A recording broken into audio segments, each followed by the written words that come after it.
If you own a copy of The Hitchhiker's Guide to the Galaxy, then you already know all about the most remarkable book ever to come out of the great publishing corporations of Ursa Minor.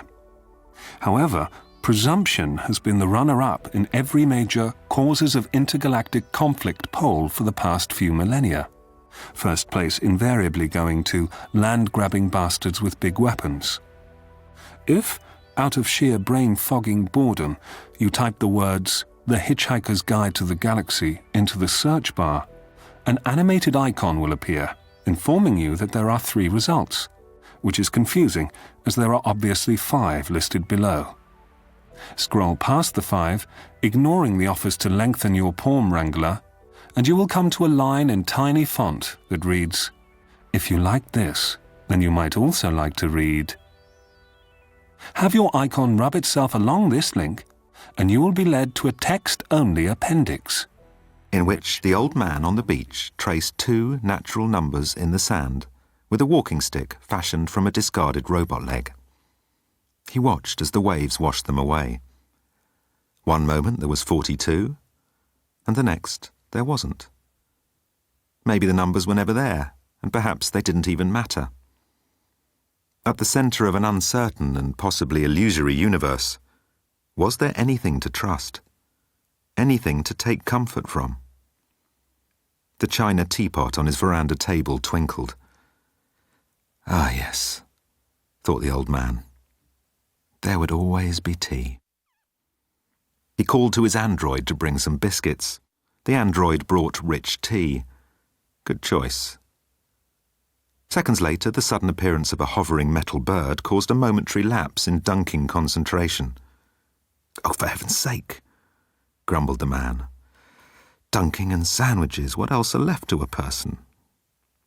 The bird was unperturbed. "Battery," it said, in a voice that reminded the old man of an actor he'd once seen playing Othello at London's Globe Theatre. "Battery," said the bird again. And suddenly reality cracked and fell to pieces like a shattered mirror. The beach disappeared, the waves evaporated. The last thing to go was the rich tea. "Bugger," muttered the old man. Then he sat back on a cushion in the room of sky that suddenly surrounded him. Someone would be coming soon, he was sure of it. From the dim caverns of his memories, the names Ford and Prefect emerged. Whenever the universe fell apart, Ford Prefect was never far behind. The old man poked a finger in one of the wall's yielding surfaces, and through it caught a glimpse of a double-height sash window beyond. And outside the window, could that be a death ray? All this time, he thought, and nothing has happened. Ford Prefect was living the dream in one of Han Wavell's ultra-luxury, 5 supergiant-rated hedonistic resorts, filling his waking hours with permanent damage amounts of exotic cocktails and liaisons with exotic females of various species. And the best bit, every morning, even after a 3rd gargle blaster, no hangovers, no dragon breath, and the expense would be taken care of by his Dino Charge card, which had no credit limit, thanks to a little creative computer tinkering on his last visit to the Hitchhiker's Guide offices. "You are a fruity dude," Ford Prefect invariably told himself. "Yes, you are." On the last day, Ford charged an underwater massage to his credit card. The masseur was a Damagranian pom-pom squid.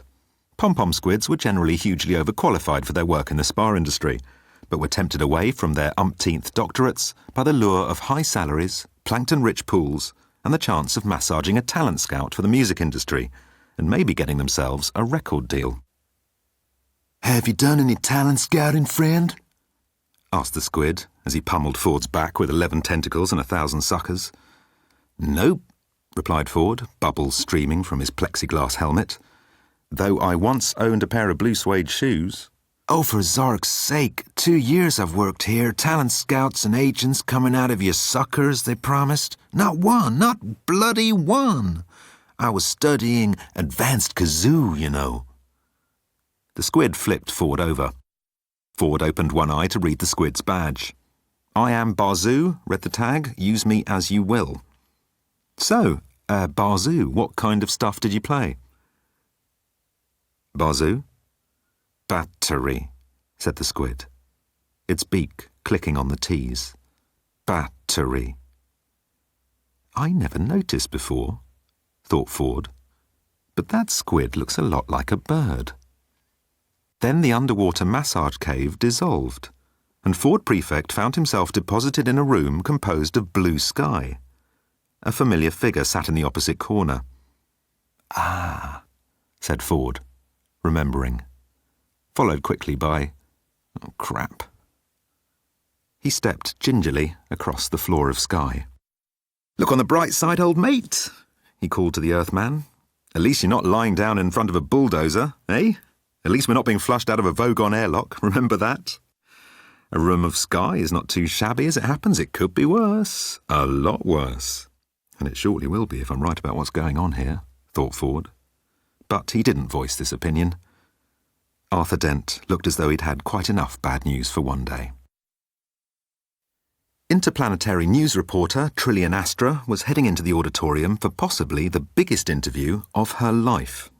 Galactic President Random Dent, her daughter, simulcast from the University of Maximegalon live to an audience of 500 billion. She was nervous. She was terrified. Trillian had not seen her daughter since... My God, she realised. I cannot remember precisely the last time I saw Random. Random had been conceived in a low-grav fertility satellite clinic near Barnard's Star. She had every right to feel displaced. Her father was a test tube. Her home planet, insofar as she had one, had been destroyed in several dimensions, and her mother had taken one look at her and decided to vigorously pursue a career that would take her far from home for long periods. Trillian could hear the crowd beyond the curtain. President Random Dent was sitting cross-legged in a hovering egg chair. She was stroking a small ball of mewling fur around her neck. "Mother, this is my companion Fertile, a Flayboos, fully grown. We were married yesterday. I wanted you here to introduce your son-in-law to the galaxy. It will be your crowning moment as a journalist, and it will bring us together as a family." Trillian's skin tightened. "You can't marry a rodent!" "Battery," said Fertile, through a tiny mouth that now seemed to have a beak. "What?" said Trillian. "Did I just hear a Flayboos speak?" "Battery," said Fertile again. The velvet curtain rose slowly, but there was no audience, just an auditorium of sky and two humanoid figures. "What's happening?" said the President, her voice higher suddenly. "Mother, where are my journalists?" "Don't panic," said Trillian, trying to keep the quaver from her voice. You two men, what have you done? I demand to know where we are." Ford Prefect, poking the wall with his finger, said, "I think the question should be, when are we? Then possibly, who put us here? Followed by, is there a drinks trolley?" "Do you mind?" said a voice that seemed to come from everywhere. "My needles are on red as it is. If you could just sit still, I can hold this construct together a while longer." "So you're saying this whole room is a construct?" "It's a construct, Beetlejuicean." The sky walls disappeared altogether, replaced by several representations of a robotic bird tapping a claw impatiently. "Ah," said Ford. "The Hitchhiker's Guide to the Galaxy Mark II. I thought as much. I haven't seen you since you tried to get the Earth blasted to pieces." "Not since way back then," said the bird. "Imagine." "So, how about a video?" said Ford. The Mark II scowled. "Didn't you hear me? The needles are on red. I can't hold the waiting lounge together for much longer." "Oh, nothing fancy, just some 2D animation, old-school stuff. I know you can do it if you really want to." The bird rolled its eyes dramatically, then disappeared from one of the walls. In its place, a black screen opened, and on the screen were 4 neon stick figures and a cartoon bird. Blue beams fanned from the bird's wingtips, entering the humanoids' heads through one ear, then exiting through the other ear and converging on the Mark II's forehead. "So you sent us to sleep and gave us a dream. I gave you life for a long time. But it was virtual life. We didn't go anywhere. Correct. Anywhere or anywhen. Ford poked the wall again. How far back? Club Beta. Club Beta? Ah, that bongs a gong for some reason. Club Dingly Dangly Beta. Holy shankworsters, we're still in the club? And no time has passed? Why? For Zock's sake, why? Mark II rolled its pixelated eyes. Random Dent made the request. She is my secondary master. When the human miner realised that the entire planet was about to be destroyed, she expressed regret that she had not been allowed to live her life as she would have wished. Granting that wish did not conflict with my primary directive, and she included her parents and their dim-witted friends in her thoughts. Secondary master? Said Ford, ignoring the insult. Who's the primary? The Vogons. They created me so that I could cajole you back to Earth before the Grebulons destroyed it. Which is happening now. Now as you know it, yes? Will we be rescued? Probably not. Mark II crossed its wings across its breast. 100 years of maintaining 4 universes has depleted my power source. In 5 virtual minutes, this room will disappear and you will be left on Earth facing the planet-killer beams of the Grebulons. 5 minutes? And counting, said Mark II, fading from view. Where the bird had been, there appeared several digital readouts, which said 4:57, then 4:56. You get the picture. Ford turned to face the 3 humans who were busy doing their utmost to avoid being the least bit civil to each other. "Arthur!" yelled the elder of the 2 women. "Daddy!" screamed the younger. "I'm an old man," said Arthur, hopefully. "Leave me alone." "Old?" said the elder. "What are you talking about, old? You look exactly the same as you did the last time I saw you." It was as Arthur feared. All those years alone on his beach, and now he was back in the universe with people shouting at him, and no idea what was going on. 4 minutes. That is so bloody typical of this galaxy. I finally get my daughter back, and now we're all about to be blown to pieces. Ford punched his shoulder jovially. No, we go back to reality in 4 minutes. It will take the Grebulons at least 30 minutes to carve up the whole planet with death beams. 2:37, said the digital readout. Said Ford. That's a little strange. Then 10, 9.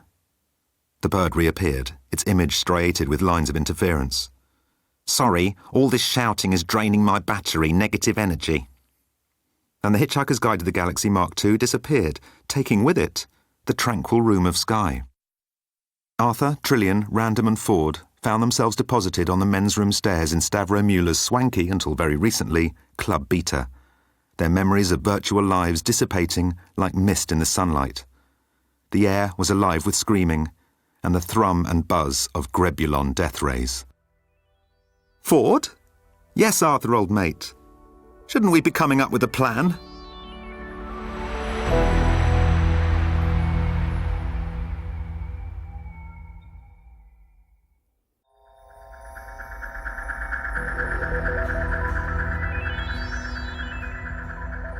Ford Prefect rummaged in his satchel and pulled out what looked like a roll-up cigarette. "Got a wide-bore death ray inside it?" asked Arthur. "Course not. How about a matter transporter?" "That would be useful, but no." "So it's just strands of tobacco wrapped in paper, then?" "Honestly, Arthur, you humans only use 10% of your brains, and you fill that fraction with tea-related information. This is a Phalian albino marshworm, deceased, obviously. Spends its life absorbing hallucinogenic gas from the vents, then dies and turns stiffish." Arthur glanced upwards. A death ray had just sliced off the top floor of Club Beta. "Is this a long story? Only I imagine our minutes are numbered between 1 and 3. "No, nearly at the good bit. Hitchhikers call these joysticks. 1 puff and you feel blissfully happy. 2 puffs makes you curious about just about everything, including the horrible death that is probably coming your way for you to have lit this baby in the first place. 3rd puff?" asked Arthur. "After the 3rd puff, your brain explodes and you feel a bit peckish." "Not for me, thanks," said Arthur. dicky tummy. "OK, pal," said Ford, sparking the lighter. "Blissful happiness, here I come." "I'll say so long now then, Ford. I wouldn't have missed a minute." "Really?" "No, not really. There were a few minutes I could have done without." "Wow. Beautiful." Ford took a single puff from the joystick, and as he did so, a white spaceship popped into existence. "The Heart of Gold," breathed Arthur. "You have got to be joking." Guide note. This spaceship was so essentially cool that one look at its brochure could skip a teenage male straight into the middle of his midlife crisis. It was powered both by conventional engines and the revolutionary infinite improbability drive, which allowed the ship to be everywhere at once until it decided which where it wanted to be. Coincidences, déjà vu, and increased amounts of junk mail were all side effects of the Heart of Gold's unconventional drive field. Ford jumped to his feet. "Don't look so surprised, Arthur. The Earth gets destroyed and we get rescued by Zaphod." Zaphod Beeblebrox, galactic president, interplanetary fugitive, and committed self-serving entrepreneur, stood in the spaceship doorway, planet-sized ego shining through his bright eyes, golden hair bouncing in shoulder-length curls. Very outer ring, but he carried it off well. "OK. Let me get this straight," Zaphod said, tapping his temples. "Hello, Earthlings. I have once again come to save you."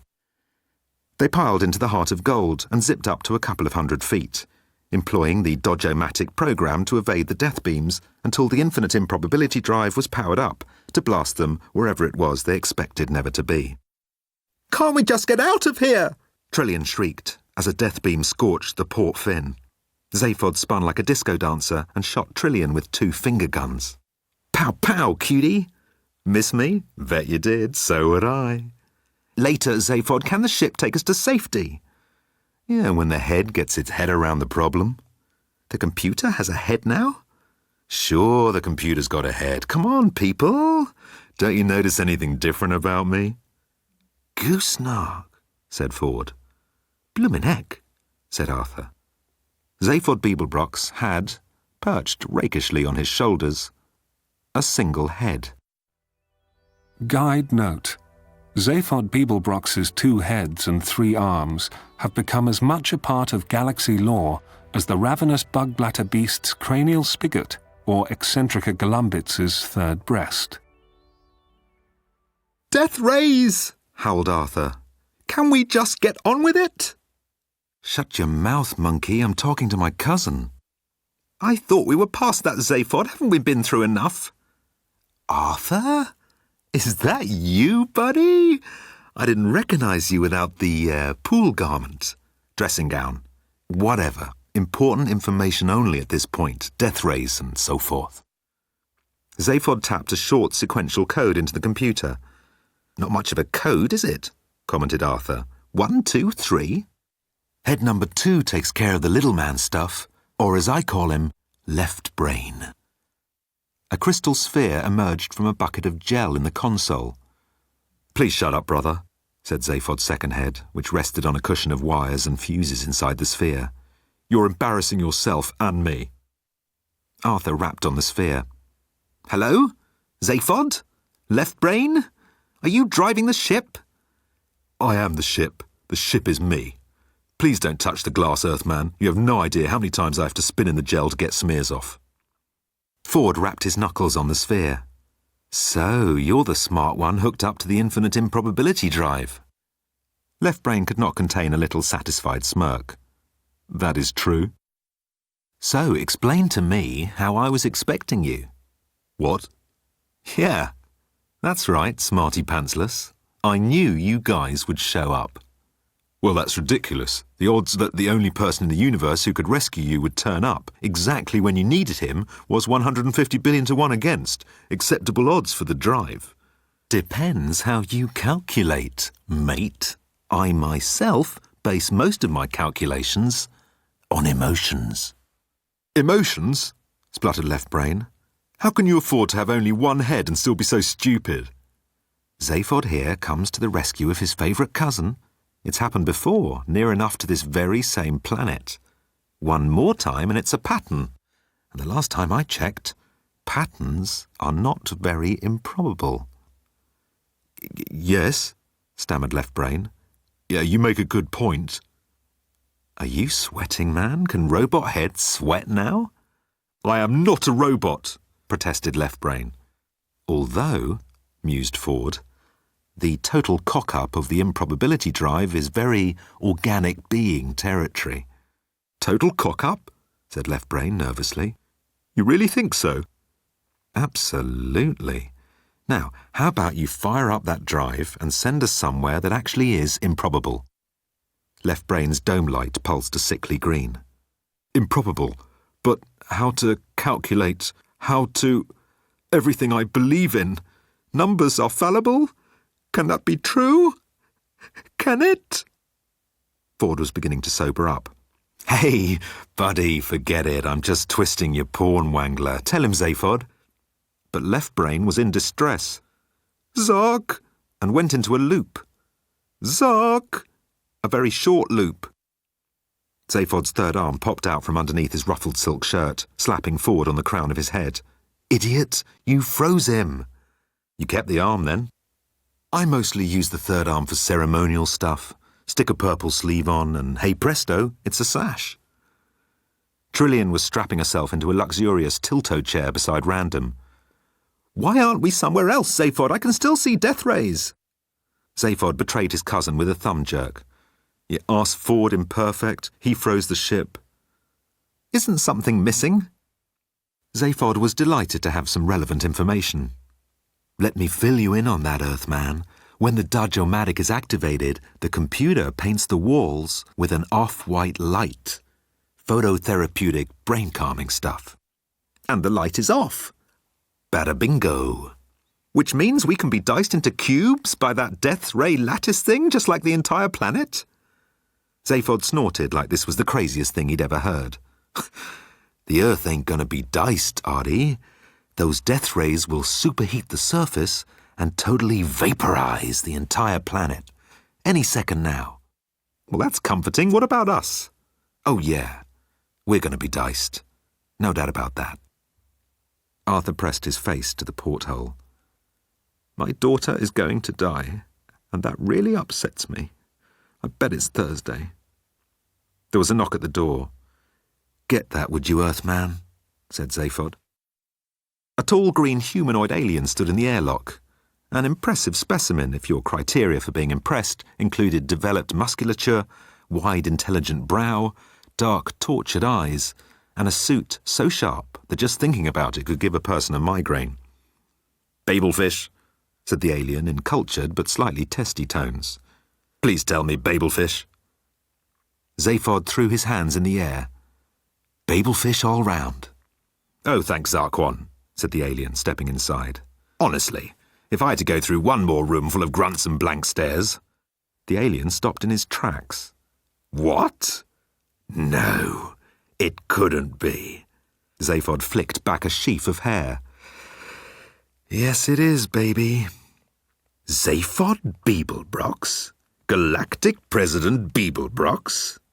I do not believe it.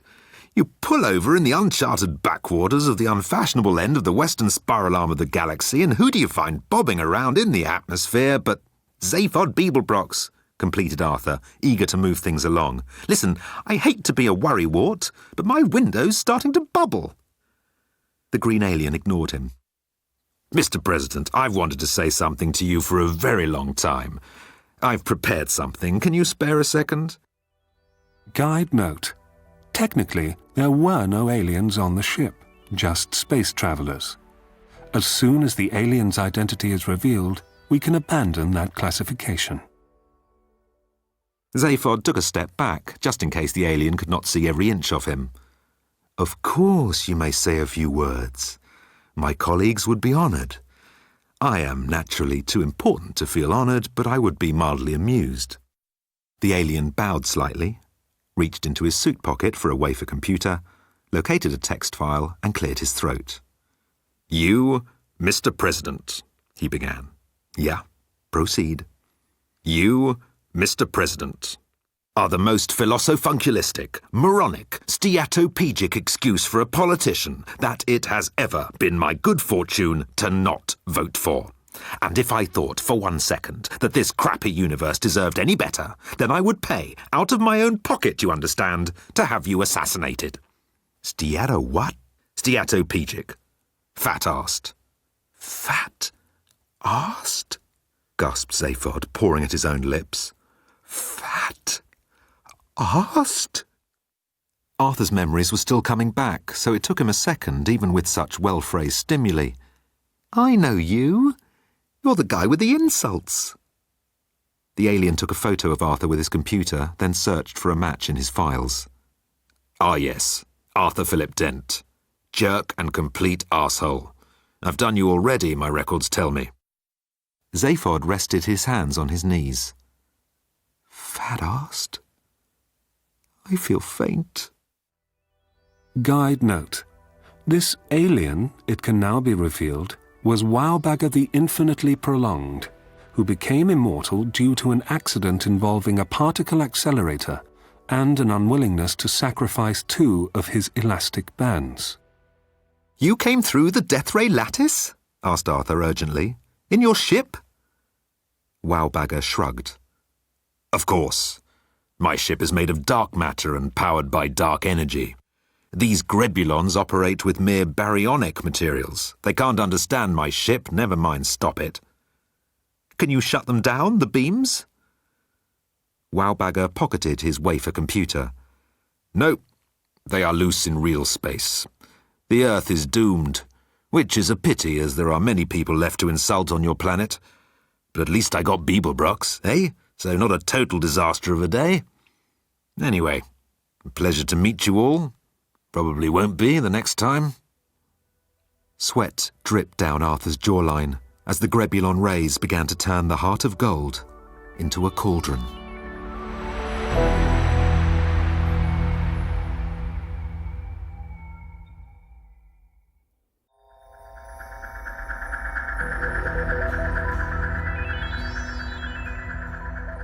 The heart of gold. Mr. Wowbagger? Trillian switched on her interplanetary news reporter's smile. Trillian Astra. Maybe you've read my article in Woohoo. I never read press. You start believing it, you see. Look at Beeblebrox there. He actually believes he's some fruity superstar, instead of the fat-arsed bumpkin that he actually is. Guide note. When Wowbagger the Infinitely Prolonged became immortal due to the accident involving the particle accelerator and 2 elastic bands, he spent several millennia wallowing in sulky boredom. Then, he set himself the task of insulting every single sentient being in the universe in alphabetical order. Mr. Wowbagger, Trillian persisted, I wonder, could you give us a lift? Just as far as the next planet, we wouldn't be any trouble. Zaphod drew himself erect. He called me a fat-ass bumpkin. I cannot allow him to live. Wowbagger's mood shifted from polite boredom to impolite boredom. In my line of work, don't you think people have tried to kill me before? If only it were that easy. I long for death, the way this idiot craves publicity. I could kill you, said Zaphod. I know gods, other immortals. I bet they could cut you down to size. Class A gods? Asked the green immortal, reluctantly intrigued. I have Thunder God Thor's address, right here on my communicator. One word from me, and you're hammered. You can arrange this, Beeblebrox? I'm the only one who can. You had better not be spiraling my sinkhole. Zaphod hooked a thumb into his sash/fake arm. You called me a fat-ass bumpkin. This is a matter of honor. Wowbagger spoke tersely into his computer. Extend the shield. A white glow crackled across the porthole, and the death ray passed harmlessly over them. Vogon Bureau Cruiser class hyperspace ship. The business end. The Vogons are not bad people as such. That is, they would not blast your planet into atoms without the proper paperwork. With the proper paperwork, however, they would travel to the end of the universe and to as many parallel ones as necessary to see the job done. Physically, they are not attractive creatures. Their bodies are a vast green buttery mound with too few bones per square foot and too many folds and flaps. They do, however, have a very good ear for exceedingly bad poetry. Play thee no more by the crabby hole. Lay down thine mallet and flap flippy floppy arms at a world of sun and tight skin.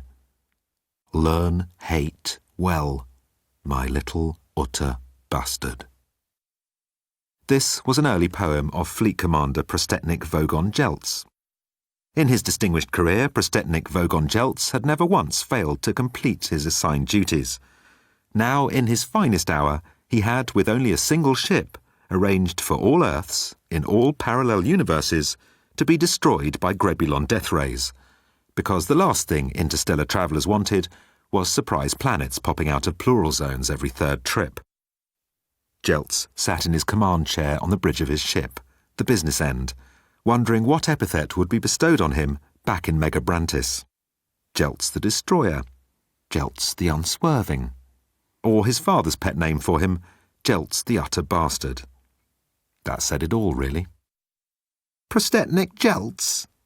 Constant Moan appeared at his shoulder, sporting one of those chin-cup drool catchers so fashionable among the youngsters.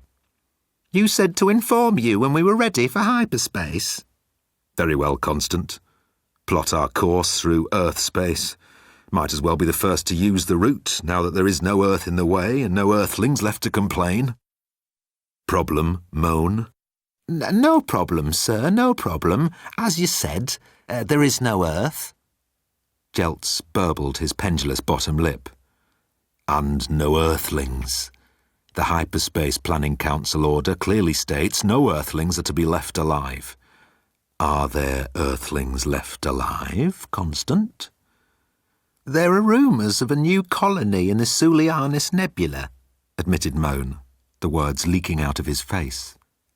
They, the Earthlings, put an advertisement in the Woohoo magazine Personals. An advertisement? Show me. Jeltz read the advertisement carefully. Nice of them to provide coordinates, he noted. 11 jumps to Sulianis. I will program the drive immediately, Prostetnik. We can charge the unnecessarily painful slow death torpedoes on the trip. Jeltz nodded approvingly. You, Moan, are an utter bastard. Thanks, Dad, he said. Wowbagger's longship, the Tangrisnia. The ship was speeding silently towards Alpha Centauri, dark matter engines revolving behind, solar sail fluttering above, and the heart of gold slung underneath like a baby flayboos in its parent's pouch. Guide note. Contrary to an almost universal norm, it is the male flayboos who nurtures the young. Up to 50 can be fitted in his pouch, but generally there is only room for a couple, as males like to carry around a small toolkit in case of emergencies, and maybe a few beers.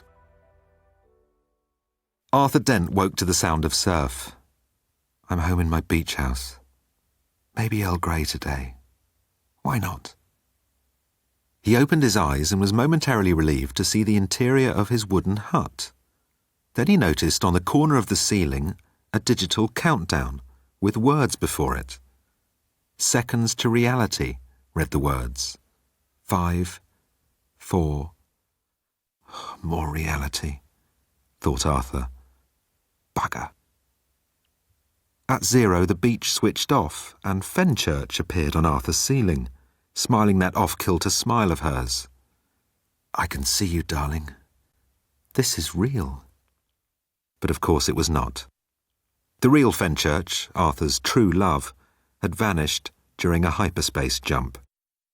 Welcome to consciousness, said Fenchurch. If you enjoyed your tailor-made Easy Wake experience, please leave the program a feedback star. What? Said Arthur. Would you like to leave a feedback star? Said the computer, upping the volume a notch. Yes, have a star, have two, why not? Thank you, Arthur Dent. It has been my pleasure to monitor your dreams. And just like that, she was gone. Reality was a small room on Wowbagger's longship, with grey interactive walls and a clean suit on the bed. Bugger me. Eton House. It was Arthur's school uniform from preparatory school, complete with striped tie and green cap. Fenchurch reappeared on the wall. You dreamed of this, Arthur Dent, so I made it in your size. Don't I get a thank you? Arthur put on his school uniform. Could be worse, he thought. Could be short trousers. Wow, Wowbagger. Ford Prefect was on the bridge and he was impressed. This is something. How'd you make a ship from dark matter? Wowbagger shrugged. The Tangrees near? I bought it from a guy a while back. That's it? You bought it from a guy? He swears he stole it from Thor. It's his longship, hence the retro design. Tangrees near was one of his goats, apparently.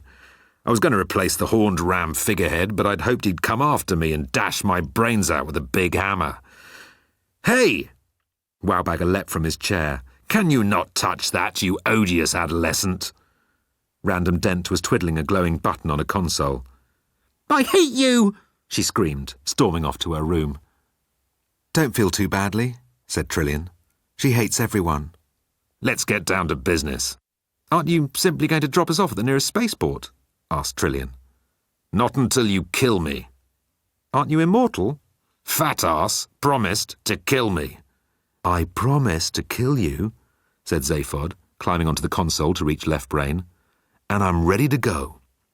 Wowbagger raised a finger. You mean we're ready to go? Oh no. Zaphod hauled left brain free with a slooshy pop. The gods don't like visitors. Thor will speak to me because we have history, and I'm more stupider than he is. I go to Asgard alone. Arthur Dent, lying on his bunk, was looking up at the ceiling where Fenchurch hovered on a cloud. Arthur had asked Fenchurch if she could show him what the Grebulons were like. Boom, boom, boom.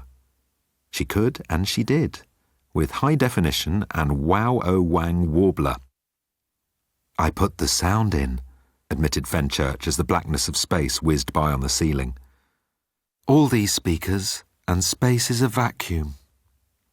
Bomb, bomb, bomb. An icebound planet appeared, shining smooth but for the grey industrial pods of an alien spaceship anchored on its surface. The Grebulons. Arthur peered through a porthole, feeling like a peeping Tom. Amiable-looking humanoids ambled along the carpeted hallway, stopping to chat politely or exchange what appeared to be astronomy trading cards. They look so nice, said Arthur, a little disconcerted. Why would they do it? Maybe someone put them up to it. Arthur's stomach lurched as his perspective was shifted at hyperspeed, just in time to catch the rear end of a huge ship spinning up to enter hyperspace. Vogons, said Arthur, surprised not a jot. Jerks, every one of them. Ah, your people. Not my people. That bunch killed all of my people. Well, not all of them. Nearly all. 3 of us, that's all that are left. Soon will be. What do you mean, soon? Well, I had a little rummage in their computer. Apparently the Vogons are off to the dark nebula of Sulianis and Ram to hunt down a colony of Earthlings. Earthlings? Arthur tumbled from his bed, absently jamming the school cap onto his head. We must warn them, surely. Calm yourself, Arthur Dent. Wowbagger goes where his schedule takes him. He was going to Earth, wasn't he? To insult Earthlings. True. Well then, the last Earthling colony appears to somehow be in this dark nebula. Couldn't Wowbagger insult the Earthlings there? It's feasible. You state your case well. I ought to state it to Wowbagger immediately. Perhaps not so articulately, suggested Fenchurch's image. May I propose a Zark? And perhaps a couple of palm wanglers. Wowbagger the infinitely prolonged was sitting in his favourite vibro chair on the bridge with reporter Trillian Astra.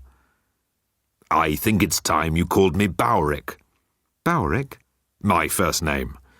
My father had a sense of humour. Wowbagger."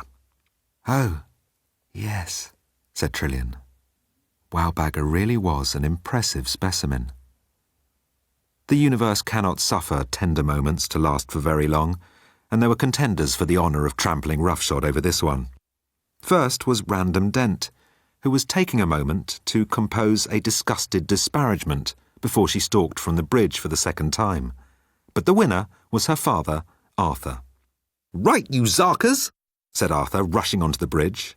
"We need to turn this turd bucket around and get our palm-wrangling tails to the dark nebula of Sulianus and Ram." "Bum, bum, bum," trumpeted the computer, just trying to help. Was that a bit harsh? Sorry, everyone. What is a palm wrangler anyway?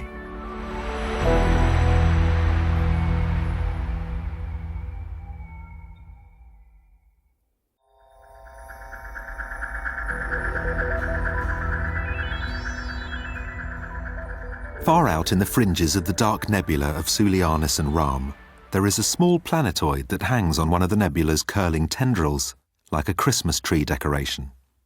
This tiny planet, Nano, succeeds in defying the pull of its star, chiefly because of the revolving dynamic core powering over 5,000 servo-mechanical thrusters.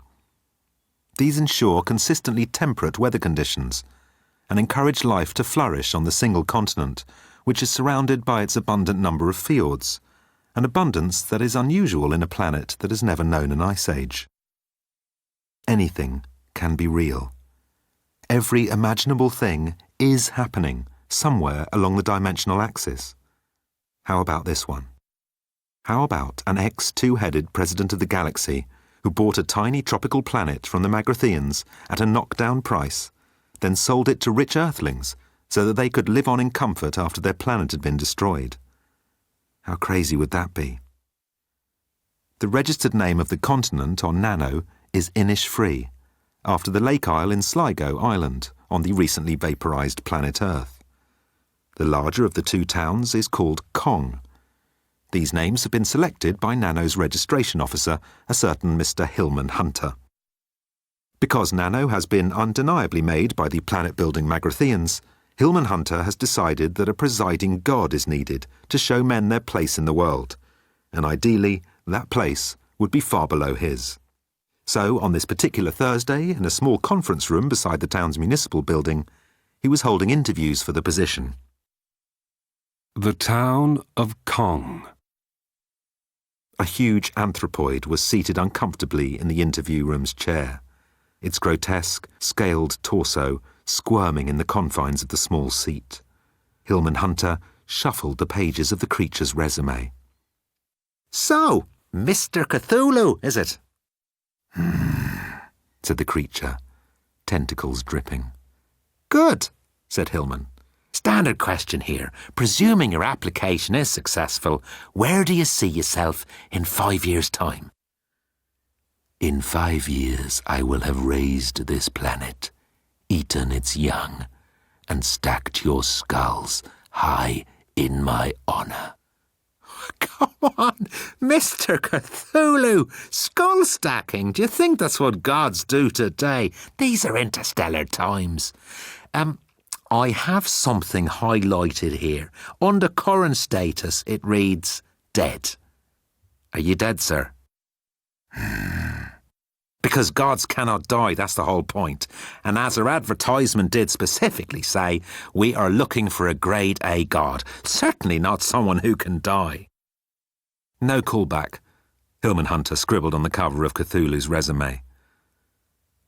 Hillman was a positive kind of guy, but as if the god hunt wasn't trouble enough, he had to deal with all the strife from the other colony on Nano, who had started to worship the cheese. Staff were deserting the town of Kong in droves. Some days, Hillman felt like just staying in bed. "All you need is a nice cup of tea and a few biscuits," Hillman said in a squeaky impersonation of his grandmother, a voice he often used to motivate himself, Those people need you. What Nano needed was a real live god to thunderbolt discipline into its residents. Guide note. The gods came into existence a few millionths of a second after the Big Bang, which basically means that they did not create the universe. Rather, the universe created them. Gods had a great time of it for millions of years, swanning across the sky in their chariots, being all wise and stuff. But then, science developed to the point where it could duplicate many of their tricks, blighting a crop, virgin births. In fact, many societies preferred virgin births, as they cut out the need for in-laws. Mortals, screw 'em, said the gods. So serious were the gods of Aesir about this vow that they surrounded their world, Asgard, with a shell of ice, leaving only one point of access, Bifrost the Rainbow Bridge, which was guarded by the all-seeing god Heimdall. Visitors were not encouraged. In fact, visitors were actively discouraged by ravenous flesh-eating dragons. Especially unwelcome was Galactic President Zaphod Beeblebrox, each of the dragons having been given one of his old shirts to sniff. The Heart of Gold. Most people preferred to shut their eyes during improbability flights to shield their psyches from the impossibilities occurring around them, but Zaphod taped his open so that he wouldn't miss a thing. During the trip to Asgard, Diona Carlington-Hoosney, one of Zaphod's favourite singer-prostitutes, broke through from the afterlife to sing possibly prophetic lyrics in hysterical falsetto. Oh, Zaphod, baby, the fist is gonna fall. Hey, thought Zaphod, my name in a song, fruity. Zaphod, my baby, sang Diona. You gotta climb that wall. You look great, Diona. No decomposition or anything. You're not listening, Mr. President. I don't want to listen. I want to ask stuff. Do you get many sub-ether channels in the afterlife? I love celeb stalk. Do you get that? Zaphod, baby, continued Diona. You gotta walk across that bridge. How about alcohol? You tell him what his secret name is, Zaphod, baby, and he's gonna let you in. Yeah, okay, bridges, whatever. But seriously, have you had something done? Because I think you look better now. Diona's eyes flashed. Oh, for Zark's sake! And so saying, turned into an ice sculpture of herself, which then proceeded to melt. Are we normal, LB? Left Brain's orb popped up from an electrolytic gel flask on the main console. Who knows in an environment like this? Excellent, said Zaphod, unstrapping himself from his flight seat. So, what do we got here? A planet covered with ice? The Aesir have installed a new shield since our last visit, said Left Brain. Those crafty immortals with their little beards and horny helmets, said Zaphod. I thought shields didn't work on improbability drives. You thought? Don't make me laugh. Incoming call onto the main screen. No, said Heimdall, god of light, emphatically. But I haven't... No, repeated Heimdall, his huge bald head filling the screen, his eyes boiling red like gas giants. Zaphod tried again. You don't even know what... No. I don't care what it is, Beeblebrox. No is the answer. Now improbable yourself off somewhere else before I set the dragons on you. Zaphod spat it out quickly. Is Thor home? No, he bloody isn't, roared Heimdall. Really? The Asgardian god bared his teeth. Actually, yes. Yes, he is home. He is? Could I? No! Zark me, you have a lot of nerve, crap prod. Thor's just a bag of nerves with a helmet on top after what you did to him. That's why I want to talk to the boy, to explain, to make amends. Amends, eh? Very well, Zaphod Beeble bastard. Come outside and let's talk about amends. Into space? Won't that be cold? Fear not, mortal. I will extend a bubble of atmosphere to you. Just step outside, then? Out you come, Zaphod. You have 1 minute to decide. Zaphod sighed and straightened his coat. People like me, LB, the truly great ones, we are always alone. Left Brain nodded. Yeah, that was good, but I wasn't ready with the lightning. Give me a second and then try it again. Okay, something warm and not directly overhead. Makes my hair look thin.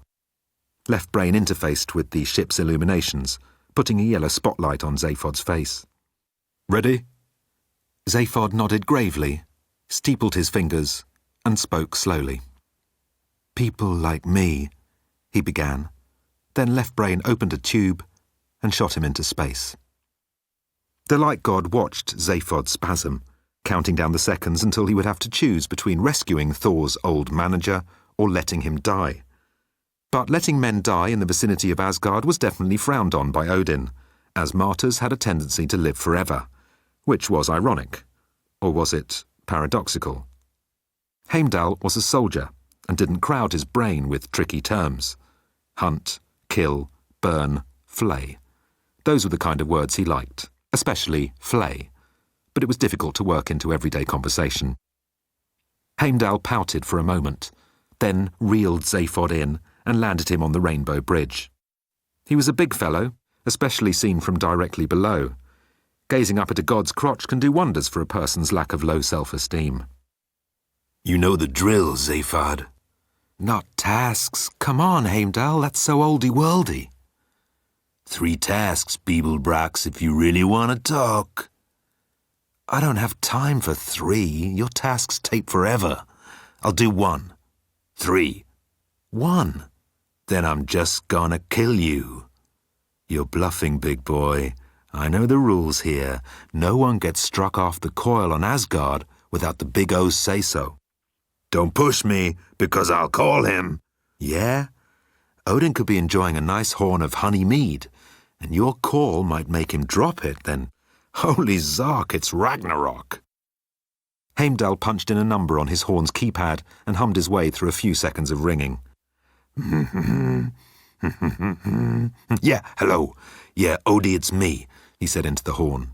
Oh, okay. Sorry. Yeah, I know mead stains. Freeze your shirt, and then the mark comes right out. Listen, I got someone here, a mortal. I just want the go-ahead to kill him. Zaphod drifted away from the conversation. As a child, he had been diagnosed with ADHD, DAAA, DHD, open bracket, NTM, close bracket, ABT, which stood for always dreaming his dopey days away, also attention deficit hyperflatulence disorder, brackets, not to mention, close brackets, a bit thick. Even as an adult, Zaphod could not manage the condition because he could never remember what he suffered from. So, even though Heimdall and Odin were discussing his immediate future and the amount of discomfort contained therein, Zaphod found himself distracted by the twinkly lights of Asgard. It was an amazing sight, even for one accustomed to the shiny of wide, wonderful space. Heimdall was saying something. Said Zaphod. I got the green light, said the god, smiling happily. I'm gonna flay you. Oh, said Zaphod. What about the tasks? There must be a golden axe somewhere you guys need me to find. You wanted 1 task? Said Heimdall. That's exactly what you're getting. Good, great. Can we get on with it then? I'm freezing. It's a simple task, said Heimdall innocently. All you need to do is cross the bridge. Cross the bridge, Zaphod thought. That sounds familiar.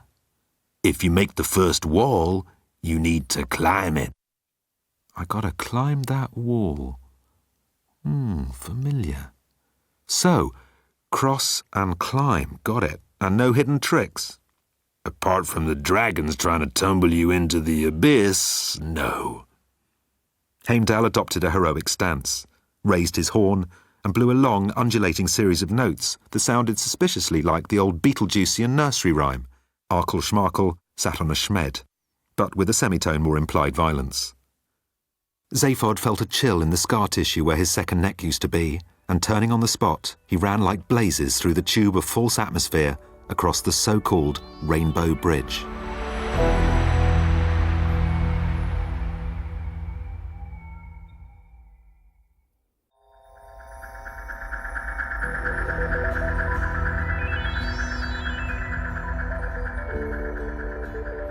Vogon Bureau Cruiser-class hyperspace ship, the Business End. The Business End lurched out of hyperspace.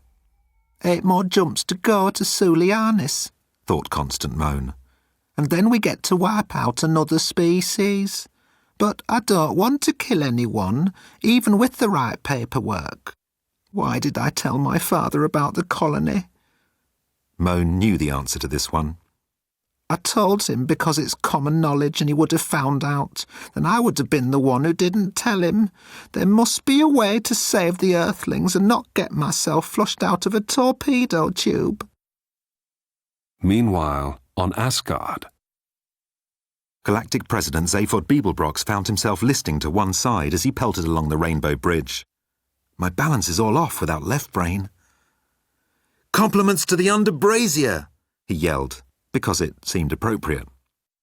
And though this may seem like a nonsense sentence, hodgepodged together by a dopey brain, this particular phrase happened to be that day's password for the Helheim pressure cannons located below the Asgardian iron mines, which would have mattered not at all had not Zaphod's delirious utterances been picked up by the wireless earpiece of Hel, the mistress of Helheim. Even then, no action would have been taken without the failsafe bongo code, a complicated series of taps known only to the big knob gods, which complicated series was being hammered at that very moment by the pings and bongs of Zaphod's footfalls, perfectly matching the fail-safe bongo code for the Helheim pressure cannons. Zaphod's sense of balance was further discombobulated by the mini-cyclones thrumming about his head. Dragon wash. Bloody flying rodents. "Evening, gents," he called breathlessly. "You can't be bored off, I suppose. I have a really good replicator on the ship. Whatever you guys want, name it." The dragon with most horns swooped in close to act as spokesman. "Whatever we want," it said, in a voice like meat being sucked through a bottleneck. "Wow, okay. Let me think. We could spare him, couldn't we, boys?" "Sure. Could do. Why not?" It was an encouraging start, Zaphod thought. "So, tell me what I can do for you." "Could you fit us all on your ship?" Of course I could," huffed Zaphod, without for a second considering whether this was true. "And could you transport us to a new, young world, brimming with life?" Off the top of my head, I can think of a dozen, and this is my stupid head." The dragon inched closer, singeing Zaphod's hair. "And could we kill every last being on the planet?" "And the trees," called one of his mates. "We want to burn down the trees." What was the bit before trees? and deep in the bowels of Asgard. The mistress of Helheim was sitting bolt upright. The password phrase, the failsafe bongo code. "Warm up the cannons. Asgard is at war." The Tangrisnir. The ship redshifted from the real universe into the mysterious omni-layer of dark space. Arthur Dent was in his room with the computer Fenchurch. Ford Prefect was not on the bridge. Trillian was, and so was her daughter, Random. "Ship, tube the younger female." Whoop. Or rather, Random was enclosed in a soundproof tube. Bowrick Wowbagger having finally had enough of the turbulent teenager. "How about we keep her in storage for a while?" he offered. Trillian was tempted. "How soon do you have to die?" she said, staring into Wowbagger's emerald eyes. Bowrick had been around long enough to spot an opening when he heard one. "Not immediately," he said, and leaned down to kiss Trillian Astra. She was shaking a bit, but not as much as the girl in the tube, who had just regained consciousness. Asgard. Zaphod was running out of breath. "Still," thought Zaphod, "killed fighting dragons in Asgard. Not a bad way to go. A pity I couldn't reach that wall." Wall. Hadn't Diona Carlington-Hoosney, during the improbability drive to Asgard, broken through from the afterlife and sung something about a wall? Zaphod, my baby, you gotta climb that wall. "If it's the last thing I do, I will. reach that wall, decided Zaphod. 2 lurches later, his legs gave out. The dragons thought this was hilarious. You didn't complete your task, Babblepax, said Heimdall, jogging towards him. It's Beeblebrox, shouted the frustrated galactic president. Mispronouncing my name is not funny. I think it's funny, feeble jacks, said Heimdall. What do you think, my beautiful pets? I think it's a buffer bucket of hilariousness, answered a red-striped alpha male hovering above the bridge, rear legs dangling, which is harder than it looks. If you ask me, boss, mispronouncing this mortal's name is as close to... Wow, said Zaphod. The red-striped alpha had burst into plasma flame, taken from behind by some sort of missile. The dragons scattered, but fast as they were, they could not outrun the slew of missiles that were hugging the bend of the planet. Heimdall put an emergency call in to Helheim. Hell, we're under attack here. I know, said the she-devil. Don't worry, I've sent a few dozen shells your way. Can you see the enemy? I don't see them, just missiles coming up from the southern hemisphere. Hell ummed. The southern hemisphere, you say? Not through the Bifrost Arch? Nope. And you can't see any aliens? Maybe green chaps with lasers or some such? Nope, just groups of blue torpedoes with pinkish trails, a bit like ours. Shoot 'em down, Hell, can you do that? Yes, I should think so. The computer has, isolated their frequency, so we should be able to send a self-destruct signal, which I am doing now. The remaining missiles exploded in flashes of pink and electric white. Well done, said Heimdall, tears of relief on his tanned cheeks. Odin shall hear of your labours this day. Will he? Would you? That's marvellous. Of course, in case anyone asks, they weren't our missiles. Why would they be? Anyone like Odin, for example. Heimdall was about to answer when he noticed that Zaphod Beeblebrox was racing just as fast as he could towards the wall. If he gets over that wall, I am bound to parley. Catch Beeblebrox! Zaphod felt as though a mutant carnivore mammalloid, whose habit it was to tenderize prey with buttock bounces before consuming it, was squatting on his chest.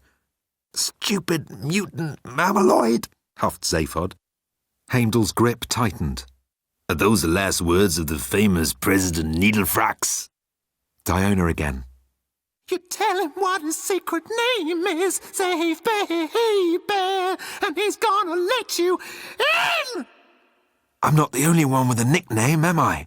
Gasped Zaphod. Thor told me one night on tour, after an open-air gig in a quarry on Zentocobula. We were so hammered, you have no idea. No mortal can know our monikers. It is forbidden. You lie. Come on, bent stick. Let me up. Heimdall, the bent stick, did. Bloody bent stick. What sort of divine name is that? The god had taken a dozen steps backwards and then turned his back in a sulk. Odin thinks it's hilarious. Bent stick this and bent stick that. What do I have going for me, stuck out here on this stupid bridge with a bunch of reptiles for friends? Zaphod tucked his third hand into a pocket. You know what I see? What? I see a hero. Don't you patronize me, Beeblebrox. Zaphod punched the god's thigh. Hey, I'm not patronizing you, silly. What you are is a genuine hero. And there are only a dozen of those in the universe. Me, you, and 4 others. Zaphod then placed 2 of his hands on his hips. Heimdall, god of light, I invoke your secret name and demand my right to entry. Heimdall tapped a section of the wall and the edifice crumbled to dust. You'll find Thor in the Well of Urd, drowning his sorrows. You can have 1 beer with him, if he will permit it. 1 beer, said Zaphod. I'll just sip. The Tangrisnir. Ford Prefect was also heading towards a beer moment. He draped blankets over the portholes in his room, replicated a tankard of Goggles beer, plugged himself into the ship's computer, then logged on to Ubid and bet himself a second tankard of beer that he could not spend his entire projected lifetime's earnings before blinking. It was an easy bet to win. He purchased a couple of luxury space yachts, 300 gallons of bounco jelly with garlic, and several potted, deadly when watered, megaflora for his least favourite staffers at Infinidim Enterprises, all charged to his limitless Dino Charge credit card. I might feel a twinge of guilt about sticking it to the guide, thought Ford, if the editor, Zarni Whoop Van Hal, wasn't a gutless stooge who took bribes from Vogons. Retail therapy over, Ford leaned back in the chair. He was halfway through his fourth tankard when the door slid open and green light bleached his wall screen. "Hey, come on, switch off that beam." "Very funny," said Random, scowling. "You seem a little green," said Ford. "So would you, if you'd been sealed in a tube with a cloud of green gas that was trying to make you happy." "Happiness? That would never do, would it?" "Not when your mother is making out with that horrible alien right under your nose. Disgusting. He's such a—" "Porn wangler?" offered Ford helpfully. "Yes, exactly." "So, why don't you talk to Arthur about it? He's your biological patriarch." Random smiled bitterly. "Arthur? I tried, but he's in love too, with his blasted computer." "Love is love," said Ford, falling back on his brochure knowledge from a peace spa he had once visited on Hawalius. "Don't judge unless you want someone else to come along, possibly someone green, and judge you. And you'll say, 'Come on, what's all this judging for?' Don't judge unless you want someone else to come along and judge you," and so on. Ford expected to be smacked about the chops with the wet fish of cynicism, but Random was suddenly all sweetness. "That's really good, Ford. Wise, you know. I am going to go back to my room and wash some of this junk off and think really hard about not judging people." Ford waved her off gallantly, satisfied that his sometime role as Ford Prefect, nurturer of youth, had been fulfilled for at least this lifetime. If Ford had been a little more tuned in, he might have remembered from his own youth that teenagers only ladled on the sweetness for one of three reasons. 1, there was some shocking news that needed breaking, possibly involving pregnancy, substance abuse, or a forbidden relationship. 2, they had developed a deeper level of sarcasm that was undetectable to the adult being sarcasticated. And 3, a bit of sweet talk was a handy distraction when there was something the sweet-talking teenager needed to steal.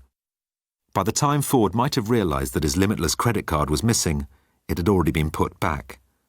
And shortly before that, Random Dent had utilised Ubid's retro buy time window and purchased something from a long-dead seller. Something a little more sinister than 300 gallons of bounco jelly. With garlic. Garlic in the jelly, not in the sinister item.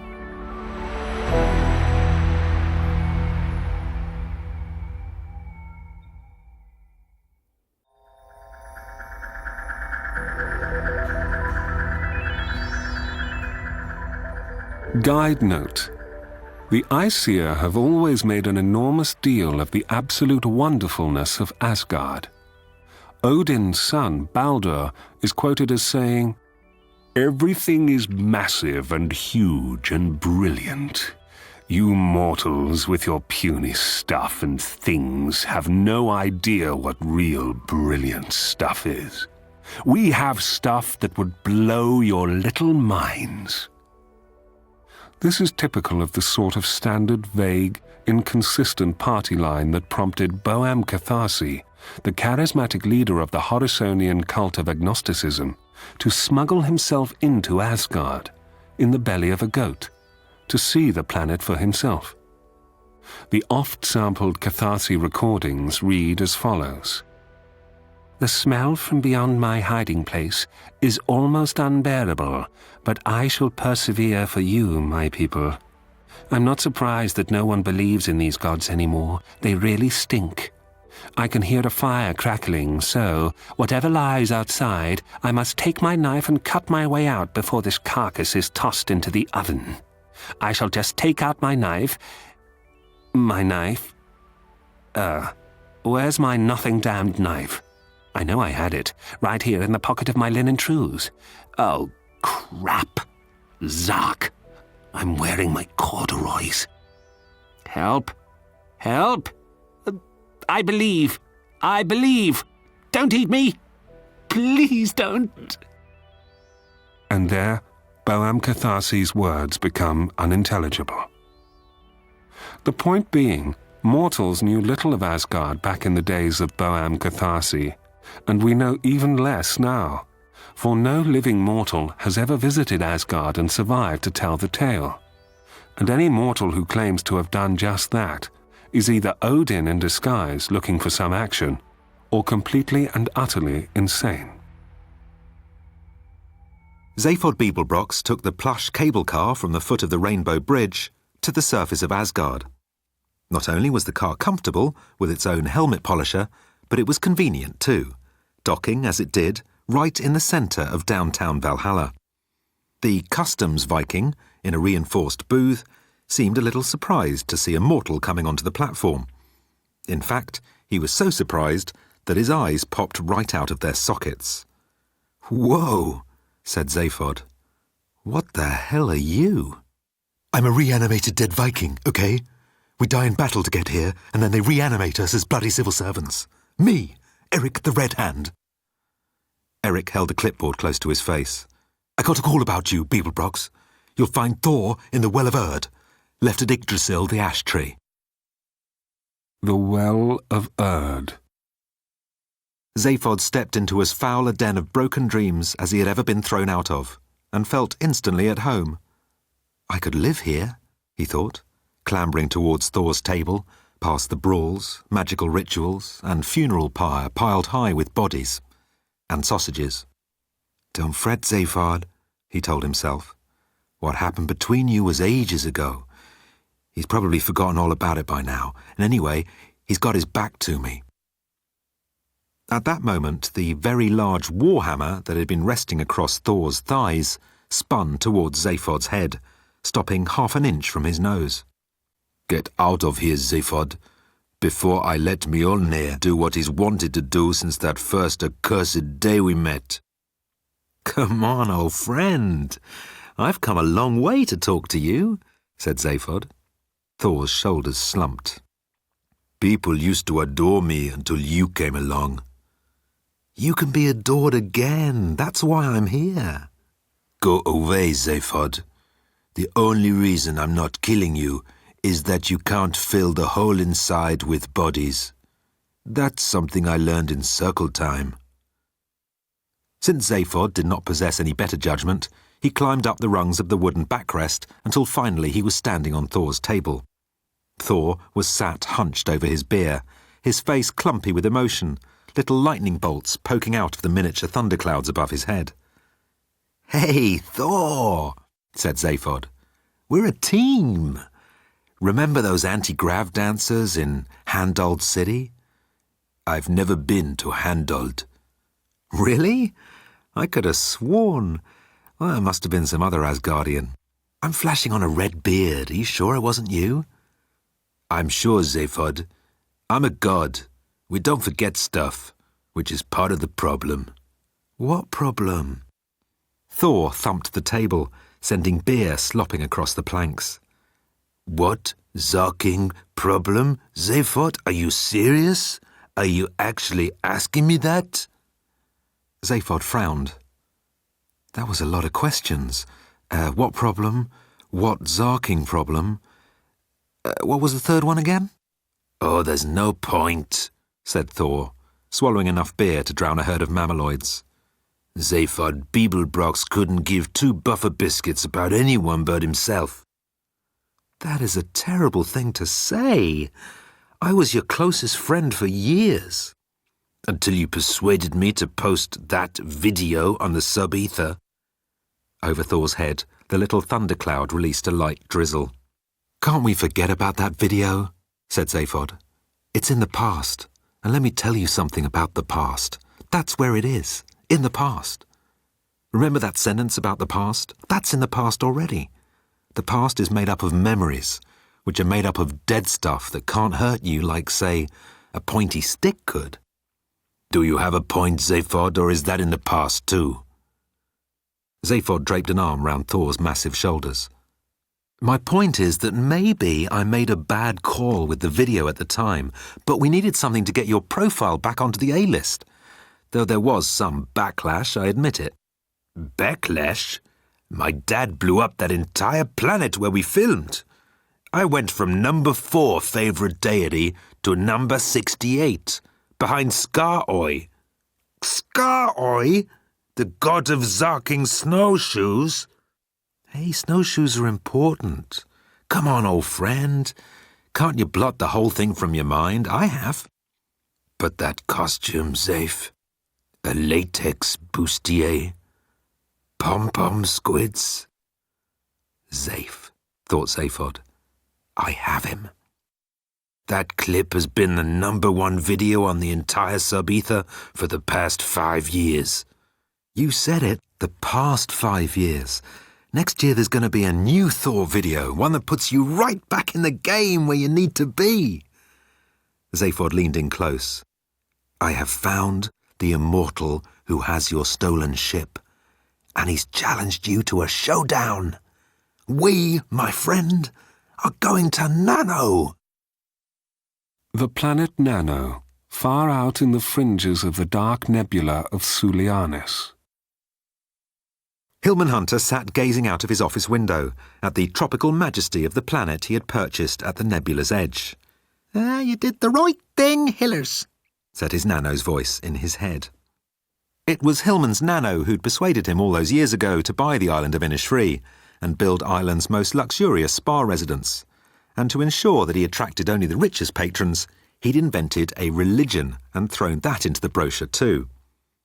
The nanoids shall believe in the existence of the planet Nano, which has been prepared for the faithful by God, and someday these faithful will be collected in a spaceship and flown off, first class mind you, to the aforementioned planet, so it'd be just as well if the faithful were all gathered in one place awaiting collection by the spaceman, because otherwise they could miss the flight and either be stuck on Earth for the apocalypse or have to take a later spaceship where there might not be so much as a business class seat left. It worked because it was easy. All you had to do was to be rich and wear a nanite T-shirt on Tuesday to the lunch buffet. It couldn't be easier. And Hillman Hunter was in negotiations to build a second compound in the Antipodes when, on that Thursday afternoon as he sat on the toilet, the video call came through from an out-of-area number. Hillman's phone was not a video phone. Top of the morning to you, said Hillman brightly, taking comfort in his diddly IA Irish persona. And who might you be? I might be the answer to your prayers, the face had said. Oh, really, O'Reilly? What? Your accent's confusing my babelfish, which never happened with the other monkeys. Insane, thought Hillman, not unreasonably. Righty-ho. Well done on the phone hacking, but I must toddle off now. I have a religion to lead. He hung up and stood to embark on the complicated task of buttoning the flies on his tweed trousers.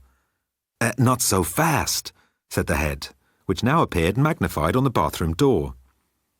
Hillman dropped his trousers in shock. How in the name of all that's sacred did you do that?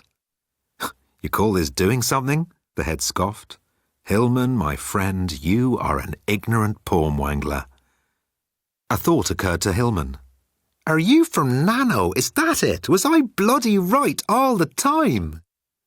No, you weren't right, stupid monkey. There is no planet Nano. And then the laughing mouth had twitched into a sly grin. Not yet there isn't. Go on, said Hillman, his nose for a deal completely overriding his profound scepticism.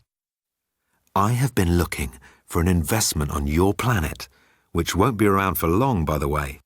The sub-ether spat out this little compound, and it seems to me that all your elderly rich people would fork over every gold coin they possessed if someone could actually take them to Nano before the Earth explodes. And once they arrived at the mythical Nano, then they would surely need a supreme leader. Supreme leader, thought Hillman, and then, this is such a crock of cowshite. Well, it would take one bejesus of a convincing argument for this scam to work. How about a big spaceship, just appearing out of thin air? Do you think that would persuade the other monkeys? Said Zaphod Beeblebrox, for of course it was he. Hillman Hunter sighed. That was then. And now, somewhere along the line, he couldn't help thinking he had been bamboozled by such an apparent moron as Zaphod Beeblebrox. Yes, he was big boss on the planetoid, presiding over 87 elderly rich people and their staff. But he never seemed to have a minute to himself to enjoy it. Retired rich folk were the most demanding people in the galaxy. Nothing was ever good enough or ready fast enough. And it didn't help that the Magrathian planet builders were dawdling over the snag list, as if no one had told them that houses would need roofs or floors. What, you want windows too? When he wasn't negotiating with the builders, Hillman had to spend his time trying to find a god suitable to rule the planet. He was just consigning the latest batch of applications to his desk incinerator when Buff Orpington, his second-in-command, stuck his head round the door. "Yeah, Buff, are we set?" Buff's jowly face wobbled. "All ready, Hillman. We're of a mind to kick some ass." Hillman's mood was not improved by these fighting words. The asses in question were the drooping buttocks of Nano's western colonists, who had kidnapped the eastern town's French chef for religious reasons, the reason being that they were tyromancers who firmly believed in divination through the medium of semi-congealed cheese, and John Claude's signature dish was a heavenly 4-cheese quiche with capers and smoked salmon. The tyromancers were fine with the capers and smoked salmon, but had decided that the cheesy filling was heresy. Buff Orpington took a deep breath to steady himself. The staff have left, and people are being forced to cook for themselves. Hillman was appalled. This was what happened without a divinely ordained chain of command. We need a god, and fast.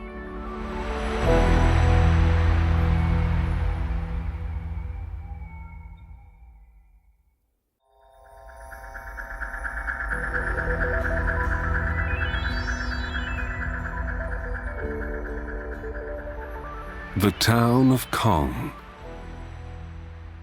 Hillman Hunter looked around the square, where the troop of 8 was lined up ready for inspection. How do we know the tyromancers will mount an offensive today? Buff Orpington, second-in-command, addressed that one. That's the only day they can come. Monday through Wednesday is cheese-making. Friday is the actual reading of the cheese.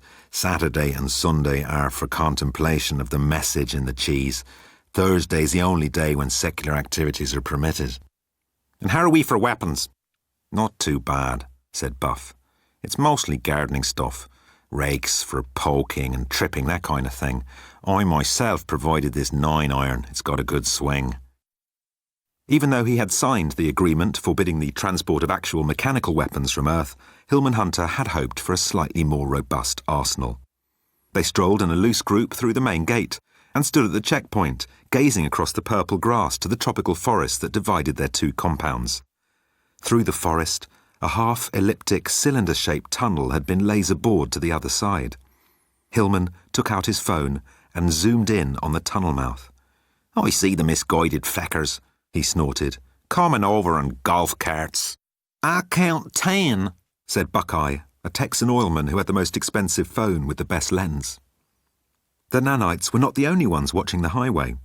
A small group of lithe, hungry carnivores squatted in the dense vegetation at the tunnel mouth, tendons tight in anticipation of the attack. One, a hulking creature, raised a crust of bread to his mouth, tearing it with strong teeth, only to have it grabbed from his hand by the pack's leader, whose name was Lewis Tidfill. What do you think you are doing? Carbohydrates after 3 p.m? Are you insane? Tidfill held up the bread for all the personal trainers and beauticians to see. Do you know how many spoons of sugar there are in this one crust? Do any of you know? 2, ventured the offending subordinate, whose name was Pex. 7, shrieked Tidfill. 50 push-ups, on your knuckles, go. The rest of you, stay hydrated. They will be here soon. A power walker emerged from the trees. They're coming down the highway. Jean-Claude is in the last cart.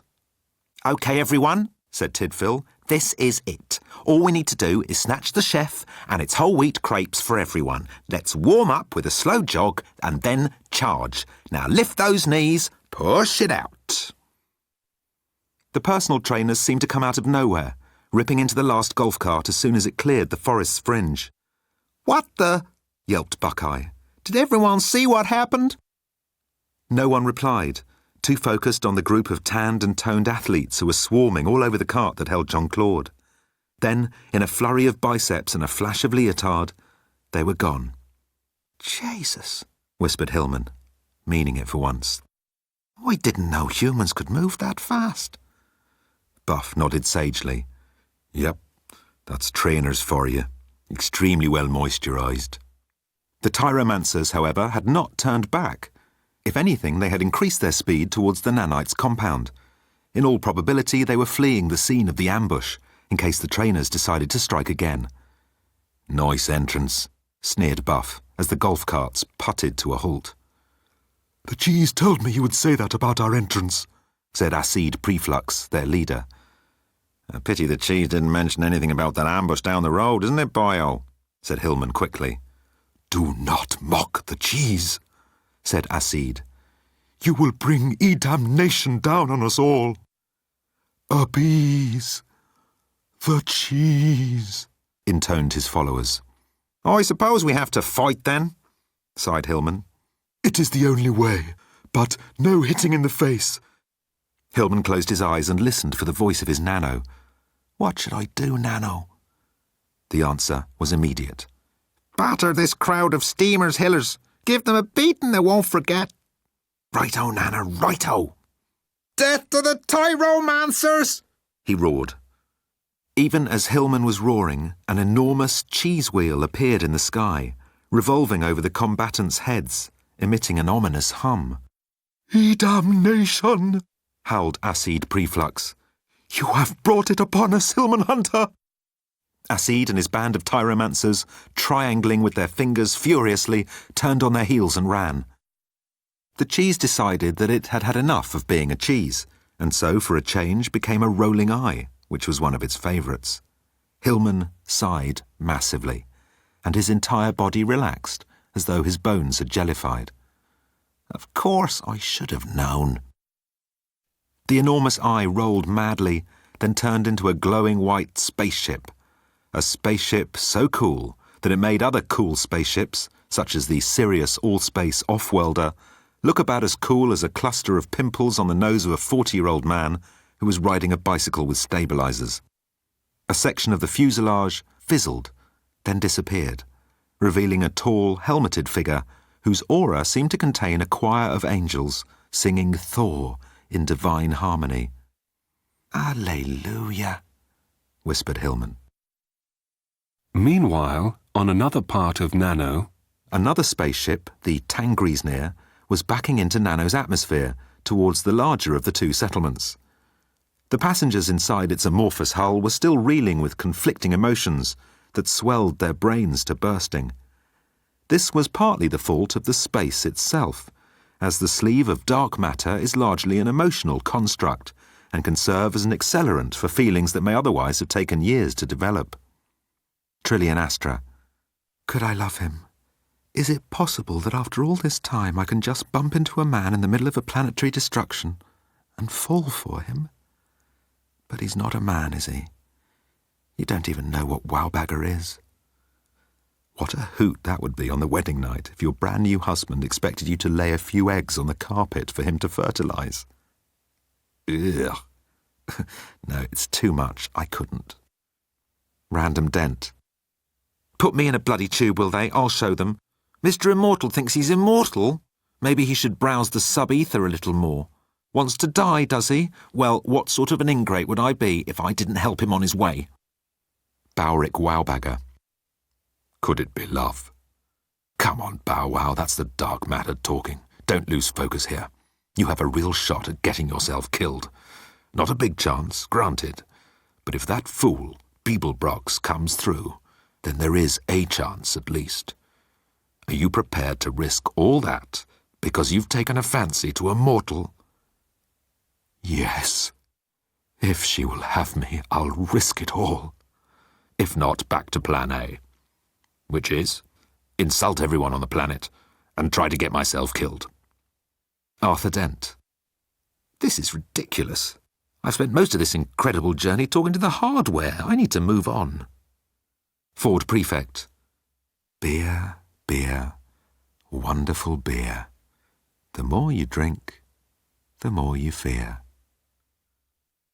They gathered on the bridge to watch the descent towards the new blue planet, Trillian wrapping her arms around Wowbagger's bicep. Fabulous, isn't it? Random brushed past, accidentally bashing Wowbagger with her elbow. I would just like to say, Mr. Wowbagger, that I really hope you die today, just like you want. Oh my God! Said the computer excitedly, suddenly sounding like a teenage fangirl. It's Thor! On the other side of the island! I'm picking up Thor! Wowbagger's brow tightened. Are you sure? Of course I'm sure, silly! Set us down, computer. Where, beside the Thunder God? Wowbagger turned away from Trillian. No. Set us down here. I need time to think. Good, thought Random. I need time for my special delivery to arrive. The town of Kong. Zaphod Beeblebrox, said Hillman, as though the name itself was a curse, which on several planets it had indeed become. Zaphod was reclining on a sun lounger in the plaza. You keep saying that, Hillman, as though me being here is a bad thing instead of the solution to all your problems. Like, where are the waitresses? They're all down on the beach colony with the personal trainers. They've taken the chef and they've got all the booze. It's all your bloody fault, Zaphod. Everything was fine until your Western Township showed up. Tyropolis, can you believe that name? Hillman glanced across the square to where Buff Orpington was acting like a kid on a sugar drip, running in circles around Thunder God Thor, twirling the golf club. I could really use a god, though. That is the real Thor, is it? It really is, said Zaphod. And I am his manager. So when could he start, then? Something beeped in Zaphod's pocket, and he patted himself down until he located a tiny computer card that Wowbagger had given him. Almost immediately, he said, reading the screen. Thor just has one little bit of divine retribution to hand out. You guys might want to watch this. Tyropolis. Wowbagger's longship had touched down in a beautiful rolling meadow and instantly assumed the shape and texture of a grassy hillock. It's really nice here, said Trillian. Peaceful. At which point an hysterical cow of the Emeglian major herd thundered across the meadow and butted her in the chest, bellowing, "Eat me! Eat me!" Before the Tangrees passengers could take another step, they were surrounded by a mob of cows. I'm not usually in favour of devouring sentient beings, said Ford, but these guys are persistent. Why don't you shoot them all, alien? Said Random. Show my mother what you really like. Wowbagger felt Trillian squeeze his arm, and his anxiety drained away. How is that possible? How did she do that? As previously discussed, the universe has an aversion to tenderness and cannot allow it to exist for long, so this tender moment was torn asunder by the arrival of a golf cart convoy. Step away from that barbecue, Acid Preflux ordered shrilly. We need these cows, for we are tyromancers and we believe in the cheese. Wowbagger's chin jerked. Tyromancers? I don't believe it. I haven't seen old Cheesy in forever. Acid dropped to his knees. You know the cheese? You are his representative? Well, Acid persisted. It's just that from what my insider tells me, Hunter has got himself a real god. Ah. And he's on the way over here. I see. And you'd like me to represent the cheese? Would you? That would be fab. Acid made the triangle sign. What's that? It's a cheese triangle. Appease the cheese. It's kind of a slogan I made up. Wowbagger laughed. Ha! Don't move. I have to get a photo of that for Cheesy. He will be so thrilled. Acid's triangle wavered. He can't see us. The cheese is not all around us. Cheesy? It's all he can do to hook himself up to a dish and send out dairy dreams. The air crackled suddenly, and Arthur felt the hair standing on his forearms. A small storm cloud churned above the tree line, lightning bolts shooting from its belly. Wowbagger smiled wryly.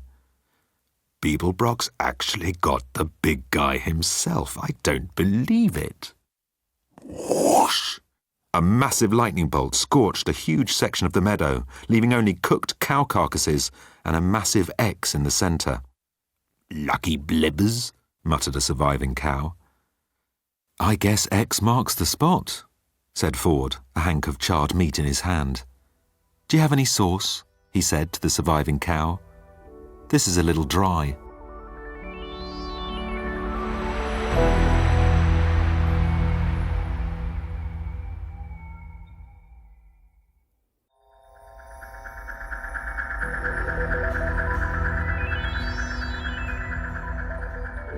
The word went out to the sentient beings of Nano that there was some major aggravation about to kick off in the scorched meadow on the outskirts of town, and it would probably be best to steer clear until the earth stopped shaking. Which, of course, meant that everyone made their way immediately to the scorched meadow on the outskirts of town.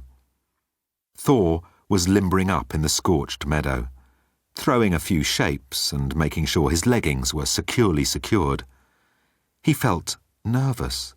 This was his first public display since that damnable video had aired, which thankfully no one here seemed to have seen.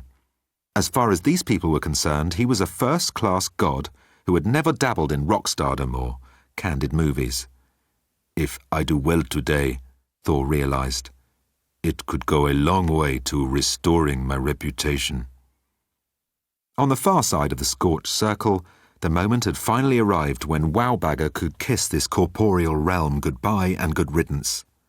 Several lifetimes of suffering were almost at an end. But there was an uncomfortable thorn in his moment of celebration. The Earth Woman, Trillian Astra. The lady in question was standing by the fence, arguing with her daughter. Zaphod and Ford were reunited in a flurry of complicated Beetlejuicean ritual handshakes that neither of them could ever remember past the second underarm squelch. Arthur trotted towards them.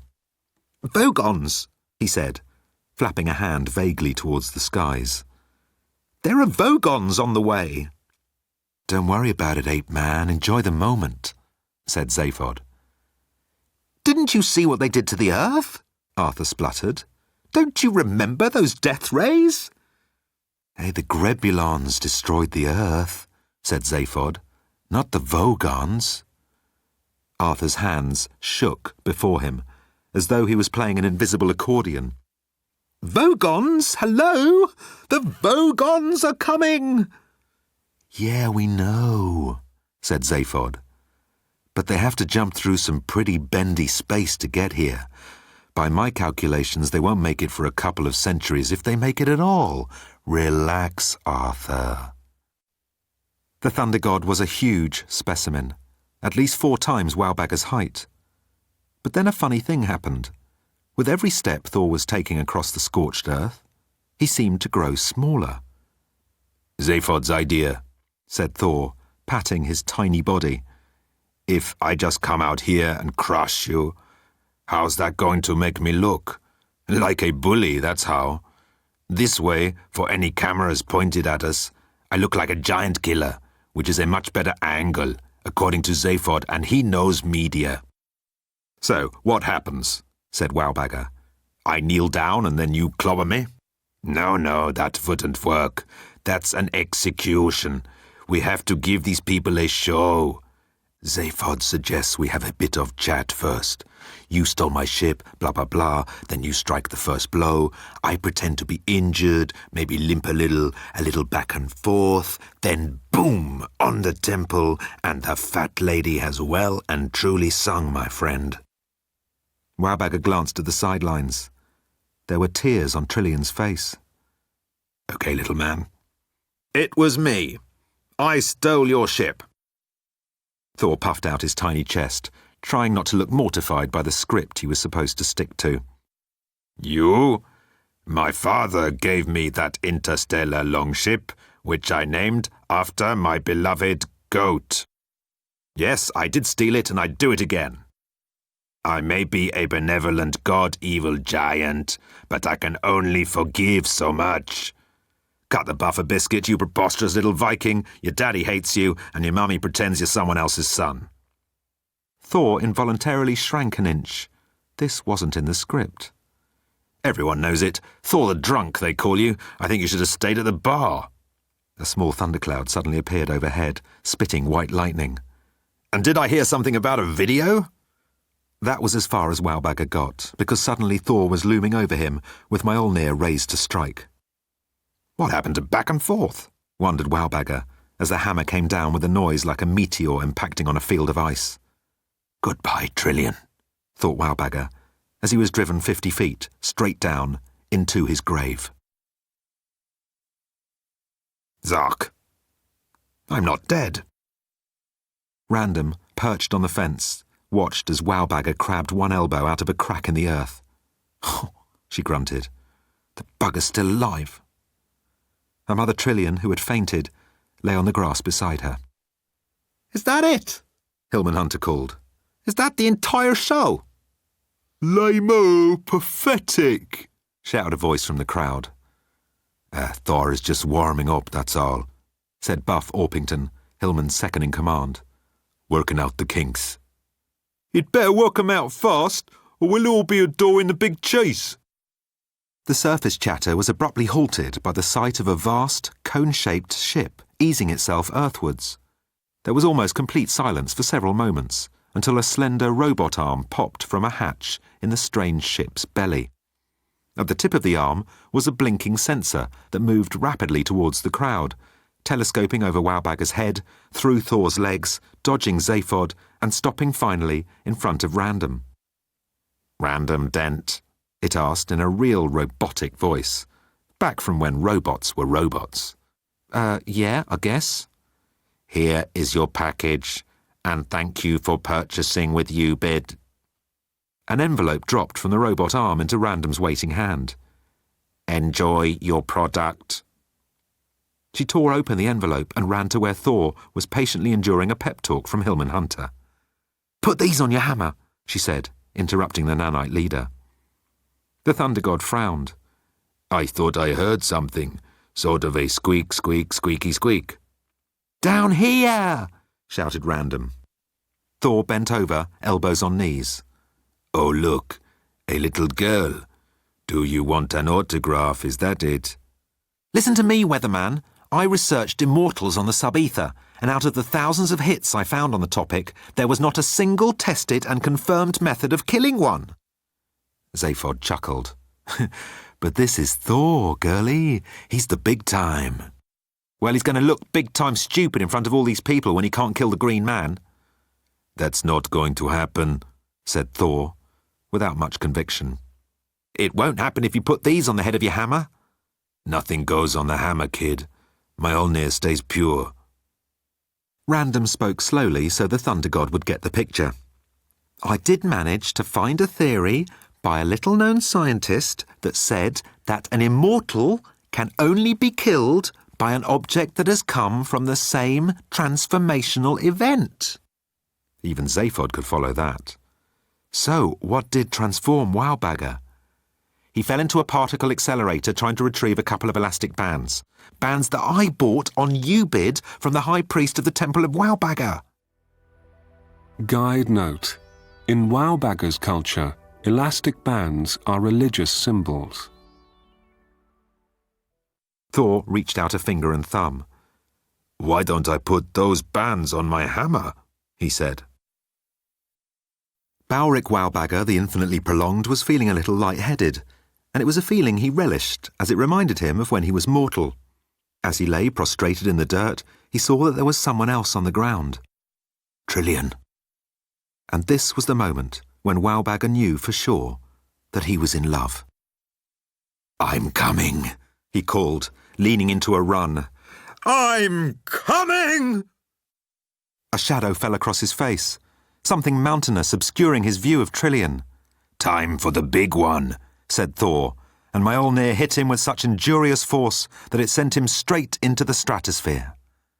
That's right, you green freak, thought Random. Off you go to the afterlife. Is he dead? Arthur strode to where Zaphod was massaging Thor's shoulder. Thor cocked an ear to the sky. No, I can hear him coughing. One more whack should definitely do it. Hey guys, said Ford. You know, this isn't really fun anymore. Thor sighed. You know, I was thinking that. If there was a fight or something, the heroic struggle, but this is just me, the big guy, beating a little guy. Arthur folded his arms and gave Zaphod the daddy look. That's right, which is why this whole thing stops right now. Don't forget the fat ass thing. Ford! Arthur was shocked. Why would you bring that up? Oh, sorry, that wasn't helpful, was it? The Thunder God took a step to one side. He's coming down. Zaphod, are you prepared to have someone murdered just because he said you had a fat ass? He's still coming down. Thor, are you prepared to kill someone just to get a job? He wants us to kill him, Arthur, said Zaphod. Not anymore, said Arthur. Really? Are you sure? Thor took a step back. Why don't we ask him? Wowbagger hit the ground so hard that his immortality leapt out of him like a ghost image. Ow, he said. That's... Ow! Painkillers, anyone? Ford pulled a towel from his satchel. Suck on the corner.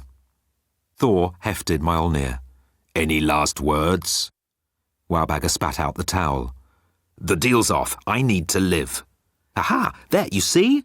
Said Arthur. He wants to live. You can't just kill him. I can't? Chuckled Thor. Who says I can't? You? Trillian appeared suddenly, barging her way past the men, dropping to her knees by Wowbagger's crater. No, I say it, you big monster. I love this man, alien, or whatever he is, and you're not going to take him from me. Oh, Zarksafe. Thor was astute enough to see the media downside of hammering through a defenceless woman to kill a broken man. There must be some small victory yet to be gleaned from this situation, said Zaphod. At least announce the cheese. Wowbagger coughed and groaned. No problem, I hate cheese. Zaphod turned to the crowd with his arms raised preacher high. Wowbagger is defeated. He has renounced the cheese and embraced Thor as his god. Hillman Hunter punched the air, and Buff Orpington launched himself into a bunch of tyromancers and punched everyone he could. Zaphod relaxed instantly. Good, a riot. Riots always work well for me. Vogon Bureau Cruiser class hyperspace ship, the business end. Hyperspace cleared its throat and hawked out the Vogon Bureau Cruiser into the clear swathe of satin space 0.01 parsecs beyond Nano's thermosphere. Prostetnik Jeltz was first at his station. Less sloth, you useless galley-ragglers. Show a little croomst.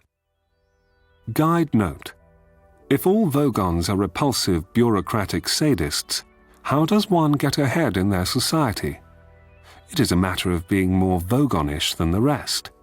The Vogons have a word for it, krumpst, as in, That Prostetnik Vogon Jeltz.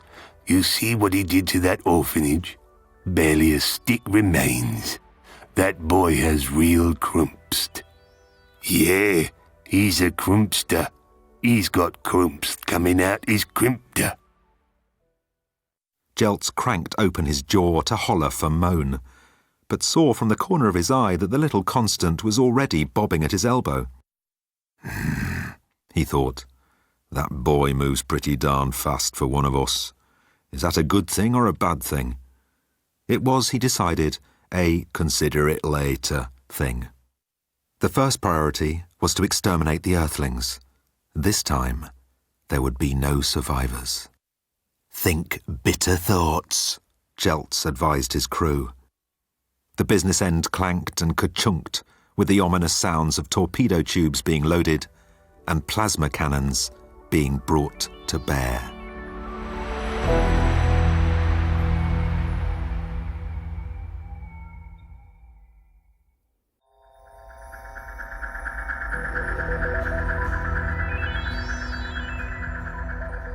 The town of Kong, Innisfree, Nano. In the banquet hall, Thor and Zaphod were up to their armpits in a congratulatory buffet, totally oblivious to the utter annihilation bearing down from above, relatively speaking. Relatively speaking, that is, with regard to the term above. The annihilation would be utter, no matter what it was related to. Zaphod emerged from a pitcher of gargle blasters. Thor, old man, you totally hammered that green guy. Then the mercy at the last minute, textbook God stuff. We are back, baby. Once we have united all the colonists in faith, there's a whole universe out there. Imagine how many tiny hammers we could sell. The banquet hall door opened and Hillman Hunter stuck his head in. Howdy do, me ventripotent benefactors, he lilted. All boozed up to the eyeballs and ready for business. I have the official deity contracts here. Zaphod nodded reassuringly at his client. Hey, it's okay, I had a look. Standard god duties, 32 holy days, 2 more for each child conceived with a mortal. Hillman shallied forward, weaving from side to side, touching his temple every so often. How does a feller approach his god? He wondered aloud. I'm just trying out a few moves. Yeah, I like the head-touching bit, said Thor, but lose the wibbly-wobbly thing. Hillman passed the contracts over. Hey, Hilly, what's this in pencil at the bottom of the page? Did you just write this in? Hillman did his #1 leprechaun act. Sure be Jesus, don't be worrying about that. It's only a protection clause. It merely says that the presiding god, Thor in this case, is responsible for protecting the planet from alien attack. You know, big lasers or nukes or the like. Not a problem, said Zaphod magnanimously. We're not likely to need planet protection way out here in the nebula for a couple of 100 years, are we? Hillman rolled an eye skywards. Oh, you never know, he said. Vogon Bureau Cruiser class hyperspace ship, the business end.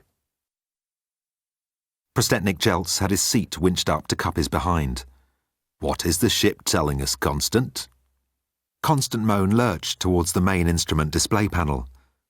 Moan searched the screens for something, anything that could save the Earthlings. I don't want to kill these people.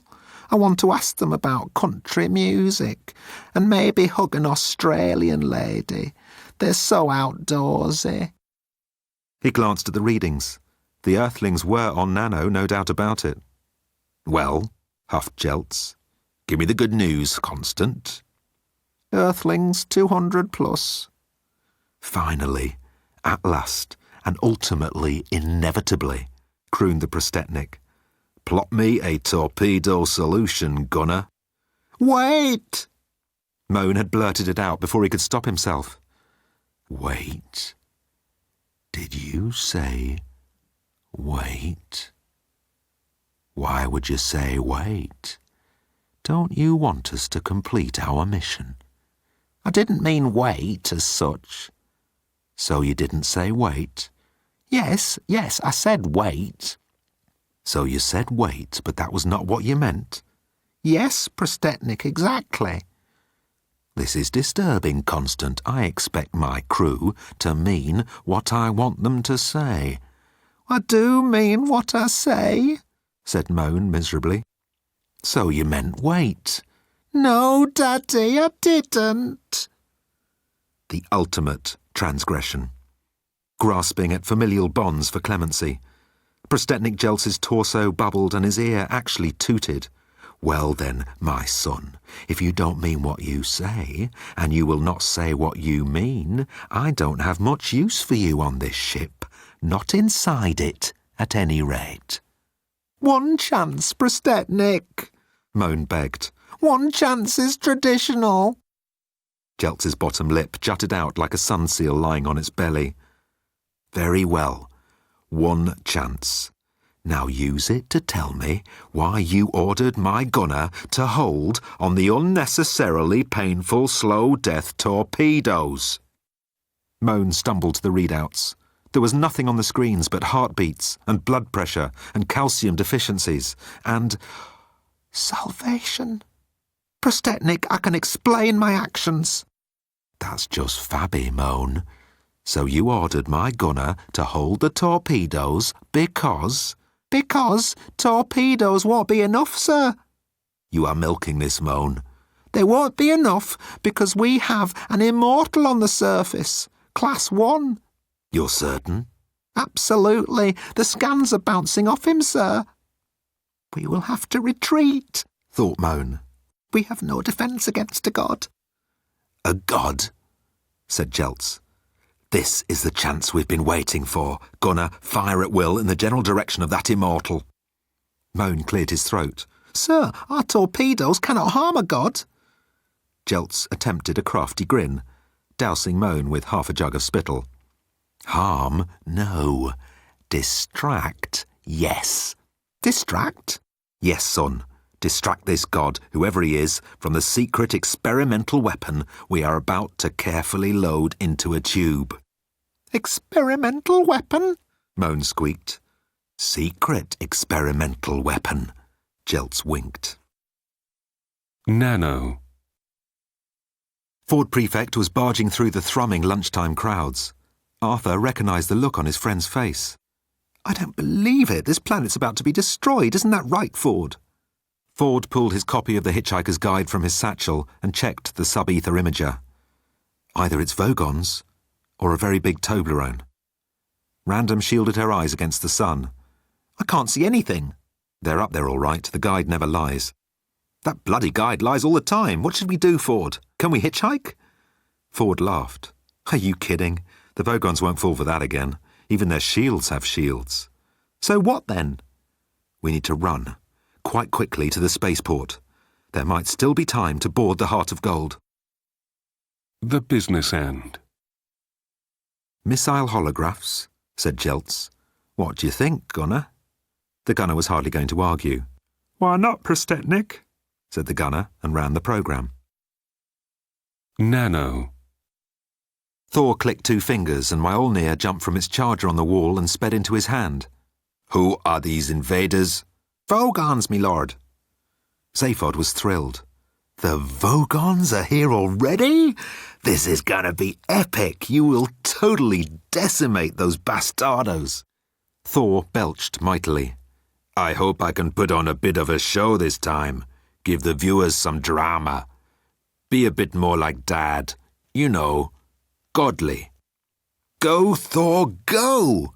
Shouted Zaphod as Thor executed a high-speed vertical takeoff, punching a star-shaped hole through the roof panels. Jesus, Zaphod, said Hillman Hunter. Could he not go out the door? The business end. Roll out the quest, ordered Jeltz.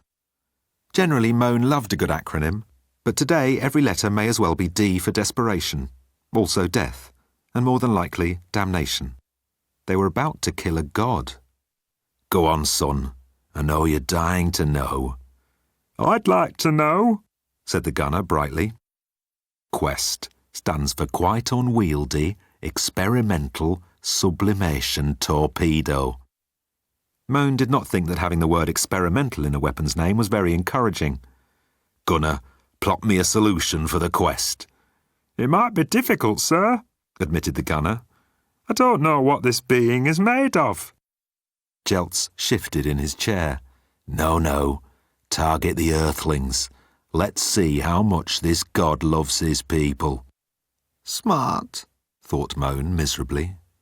Very smart. Nano's upper atmosphere.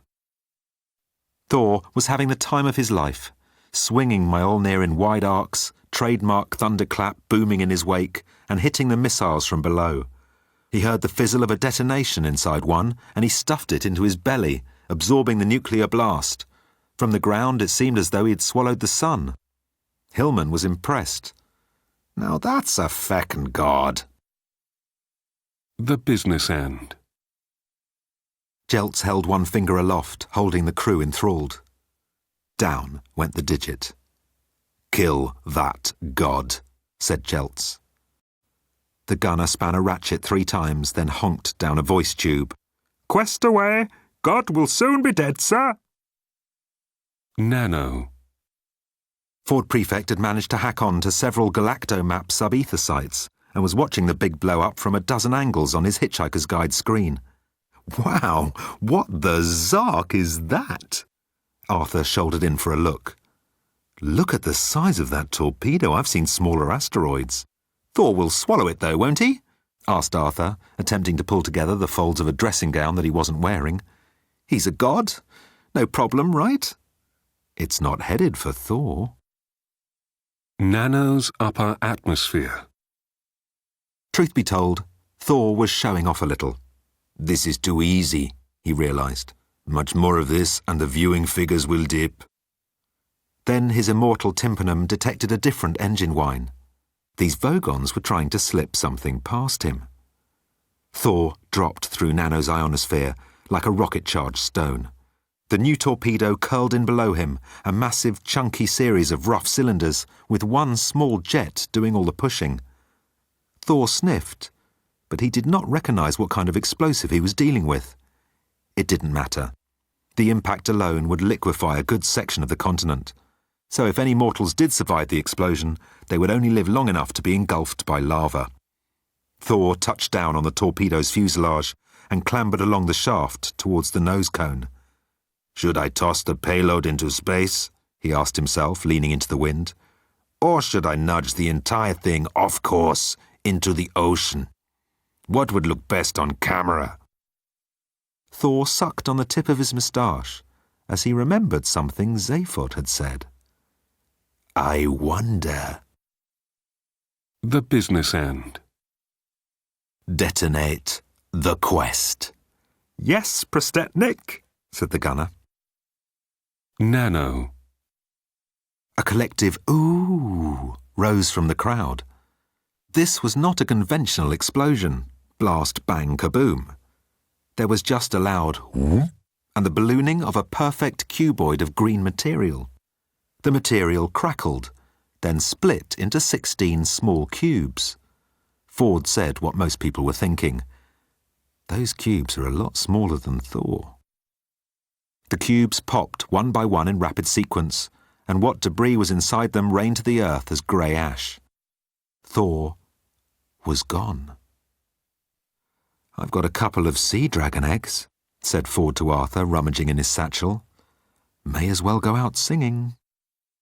Something was twinkling in the sky over Zaphod's head. Souvenir, he called. Yes! Thor's helmet had landed square on his head. Did you see that, Hillers? Did you bloody see that? Tell me I am not special. Don't call me Hillers, you gobshite. One, my grandmother used to call me Hillers, and you wouldn't be fit to dip a soldier in a boiled egg. And two, as for special, there was nothing very special about that god you sold me. Zaphod was suddenly serious. Hey, I will not hear a word against Thor. He died to save you. Hillman jerked a thumb at the Vogon Bureau cruiser hovering above the city. He didn't do a great job of it then, did he?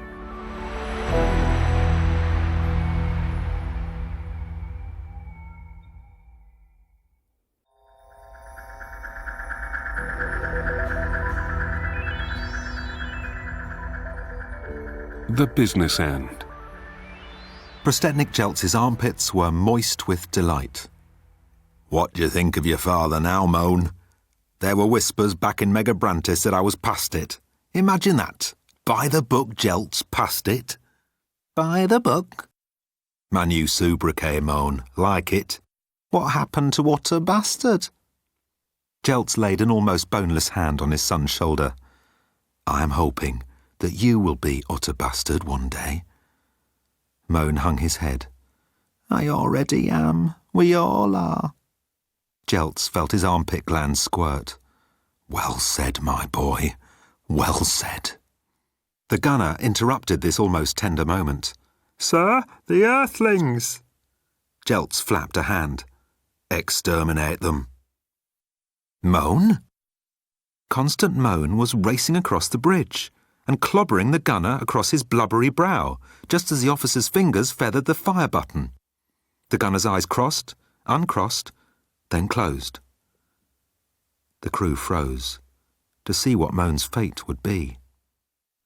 Jeltz leaned back with a squish of abdominal liquid.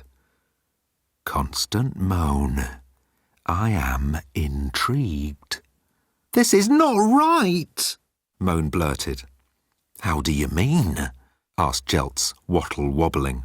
Please don't tell me you have developed morals to go with those nimble feet of yours. Do not tell me that my son has evolved.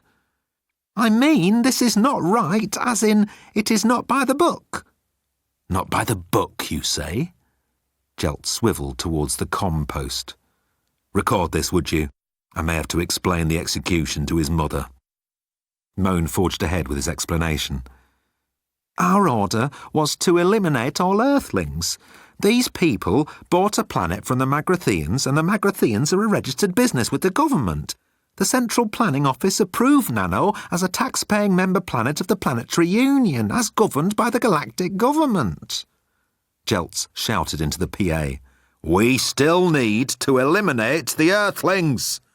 Megabrantis also blanket approved the citizenship applications of the planet's owners. Legally, the Earthlings are no longer Earthlings. They are nanoites, or maybe Nanosians, or nanolings, I'm not sure. But I am sure that if you zap these people, you zap a nice group of high-band taxpayers who've never filed a return. Imagine, by the book, Jeltz, frying citizens who owe back tax. Wouldn't Hoops the runaround love to hear about that?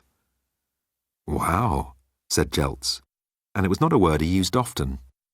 Constant Moan, my son, you have scuppered this mission. Come stand at my elbow. Old Hoops would have been all over this, Jeltz confided to his son. Instead, thanks to you, we return heroes, with a god's scalp under our belts and a heads up for the tax office. Now squeeze onto this chair beside me, and we shall enjoy the false hope of hyperspace together. Look at my son, all wide-eyed, thought Jeltz, as the deck swabs greased Moan down for the chair. He will be one of the greats, a destroyer of worlds, an utter bastard.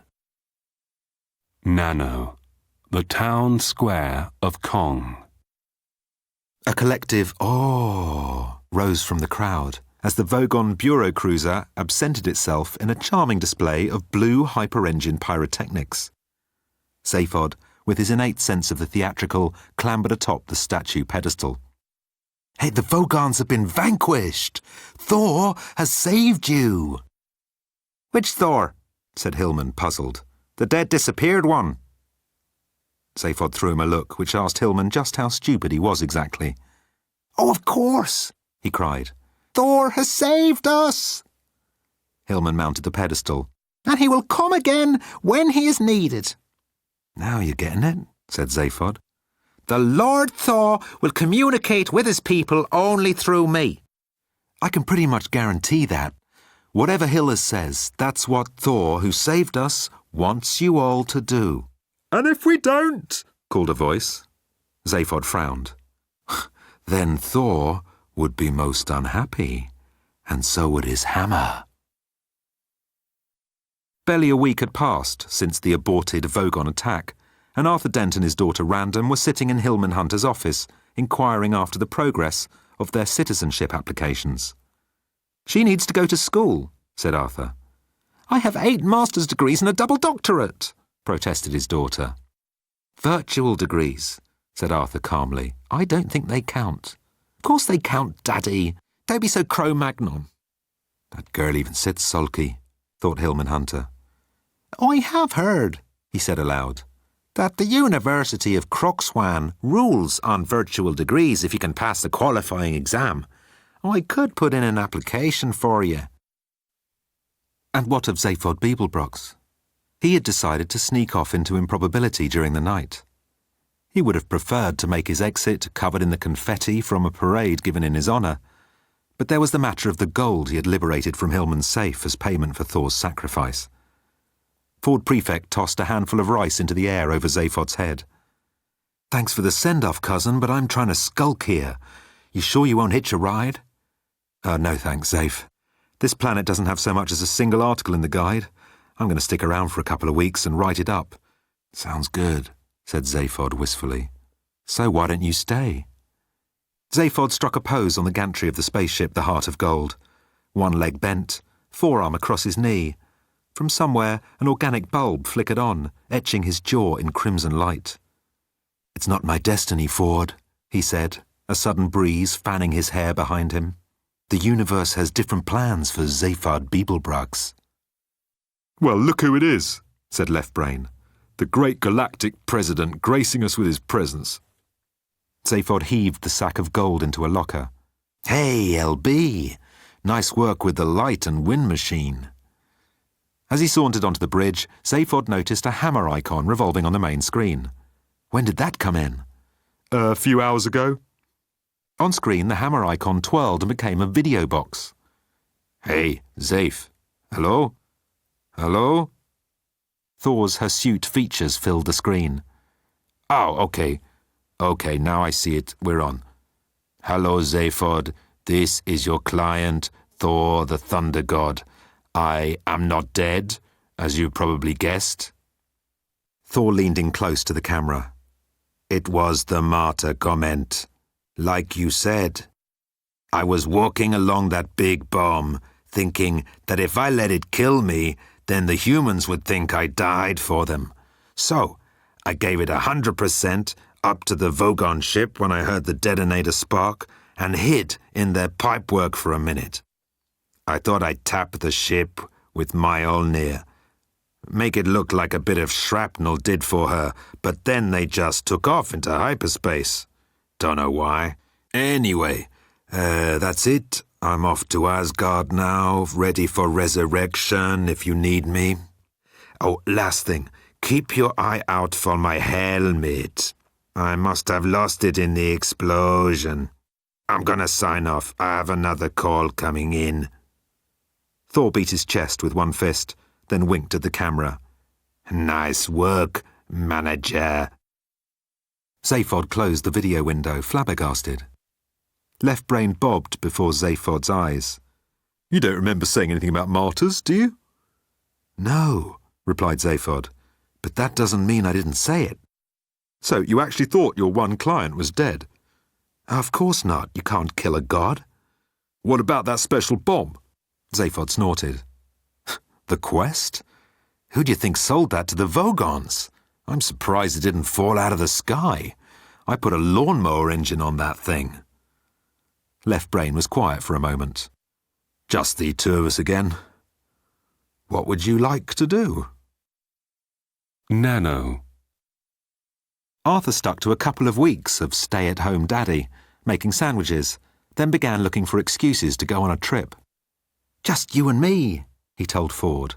Like the old days, but without the exploding planets. No can do, mate, Ford had responded, trying his best to seem regretful, which was difficult with two delightful masseuses twanging his hamstrings. There are an inordinate amount of spas on this little planet, and I need to sample them all. I owe it to the hitchhikers out there.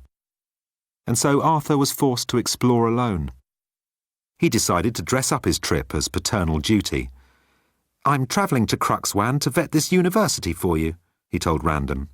Your mother and Wowbagger will be back from their cruise in a few days. It's only a dozen jumps, so it shouldn't take more than a week. I'm leaving you a supply of frozen sandwiches, so everything should be fine. Any questions? What kind of sandwiches? So now Arthur was seated in a lovely wraparound gel seat in business class on a hyperspace liner. His seat had been purchased with space points from an account he'd opened in his pre-Lamuella days. The Fenchurch days. The gel seat folded around him, and he selected The Hitchhiker's Guide to the Galaxy from the touch menu. Arthur had the little icon rub itself along a link to Cruxwan. There were 3,000 articles.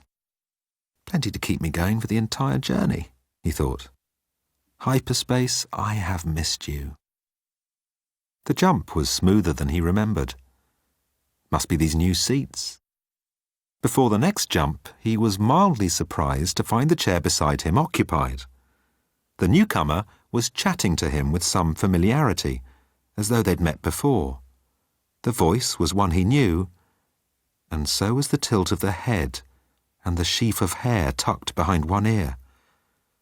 Fenchurch.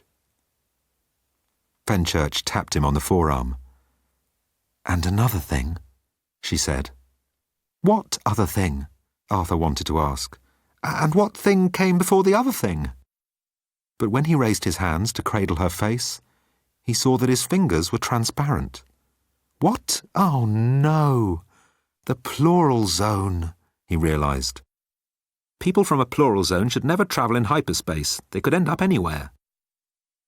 Arthur saw Fenchurch reach for him, and then she was zooming away in a multicoloured elastic tunnel. She's not zooming away, Arthur realised. It's me. When he opened his eyes, he found himself sitting on a beach, very much like the one from his virtual life. There were differences in the curve of the coastline, but it was as near as made no difference. There was even a small hut just past the scrub line. He squinted against the glare of late evening sun rays and could not help but notice a squat yellow shape on the distant horizon. What? Surely not. A poodle-tink bird sidled alongside. Bloody Vogons, it said from the side of its beak. They've been here a few days. Apparently, someone forgot to file planning permission for that hut. Typical, said Arthur, then closed his eyes and wished he was somewhere else, with someone else. There is no such thing as a happy ending. Every culture has a maxim that makes this point. As Zem of Squornshella Sita succinctly put it, the mattress never stays dry for long.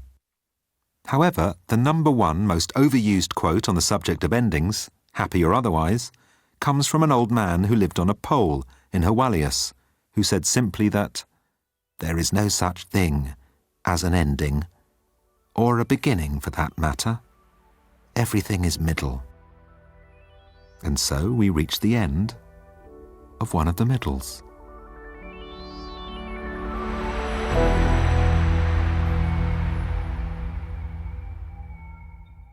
And Another Thing by Eoin Colfer was read by Stephen Mangan with Peter Serafinowicz as the guide. It was abridged by Penny Lester and produced by Heather Lama.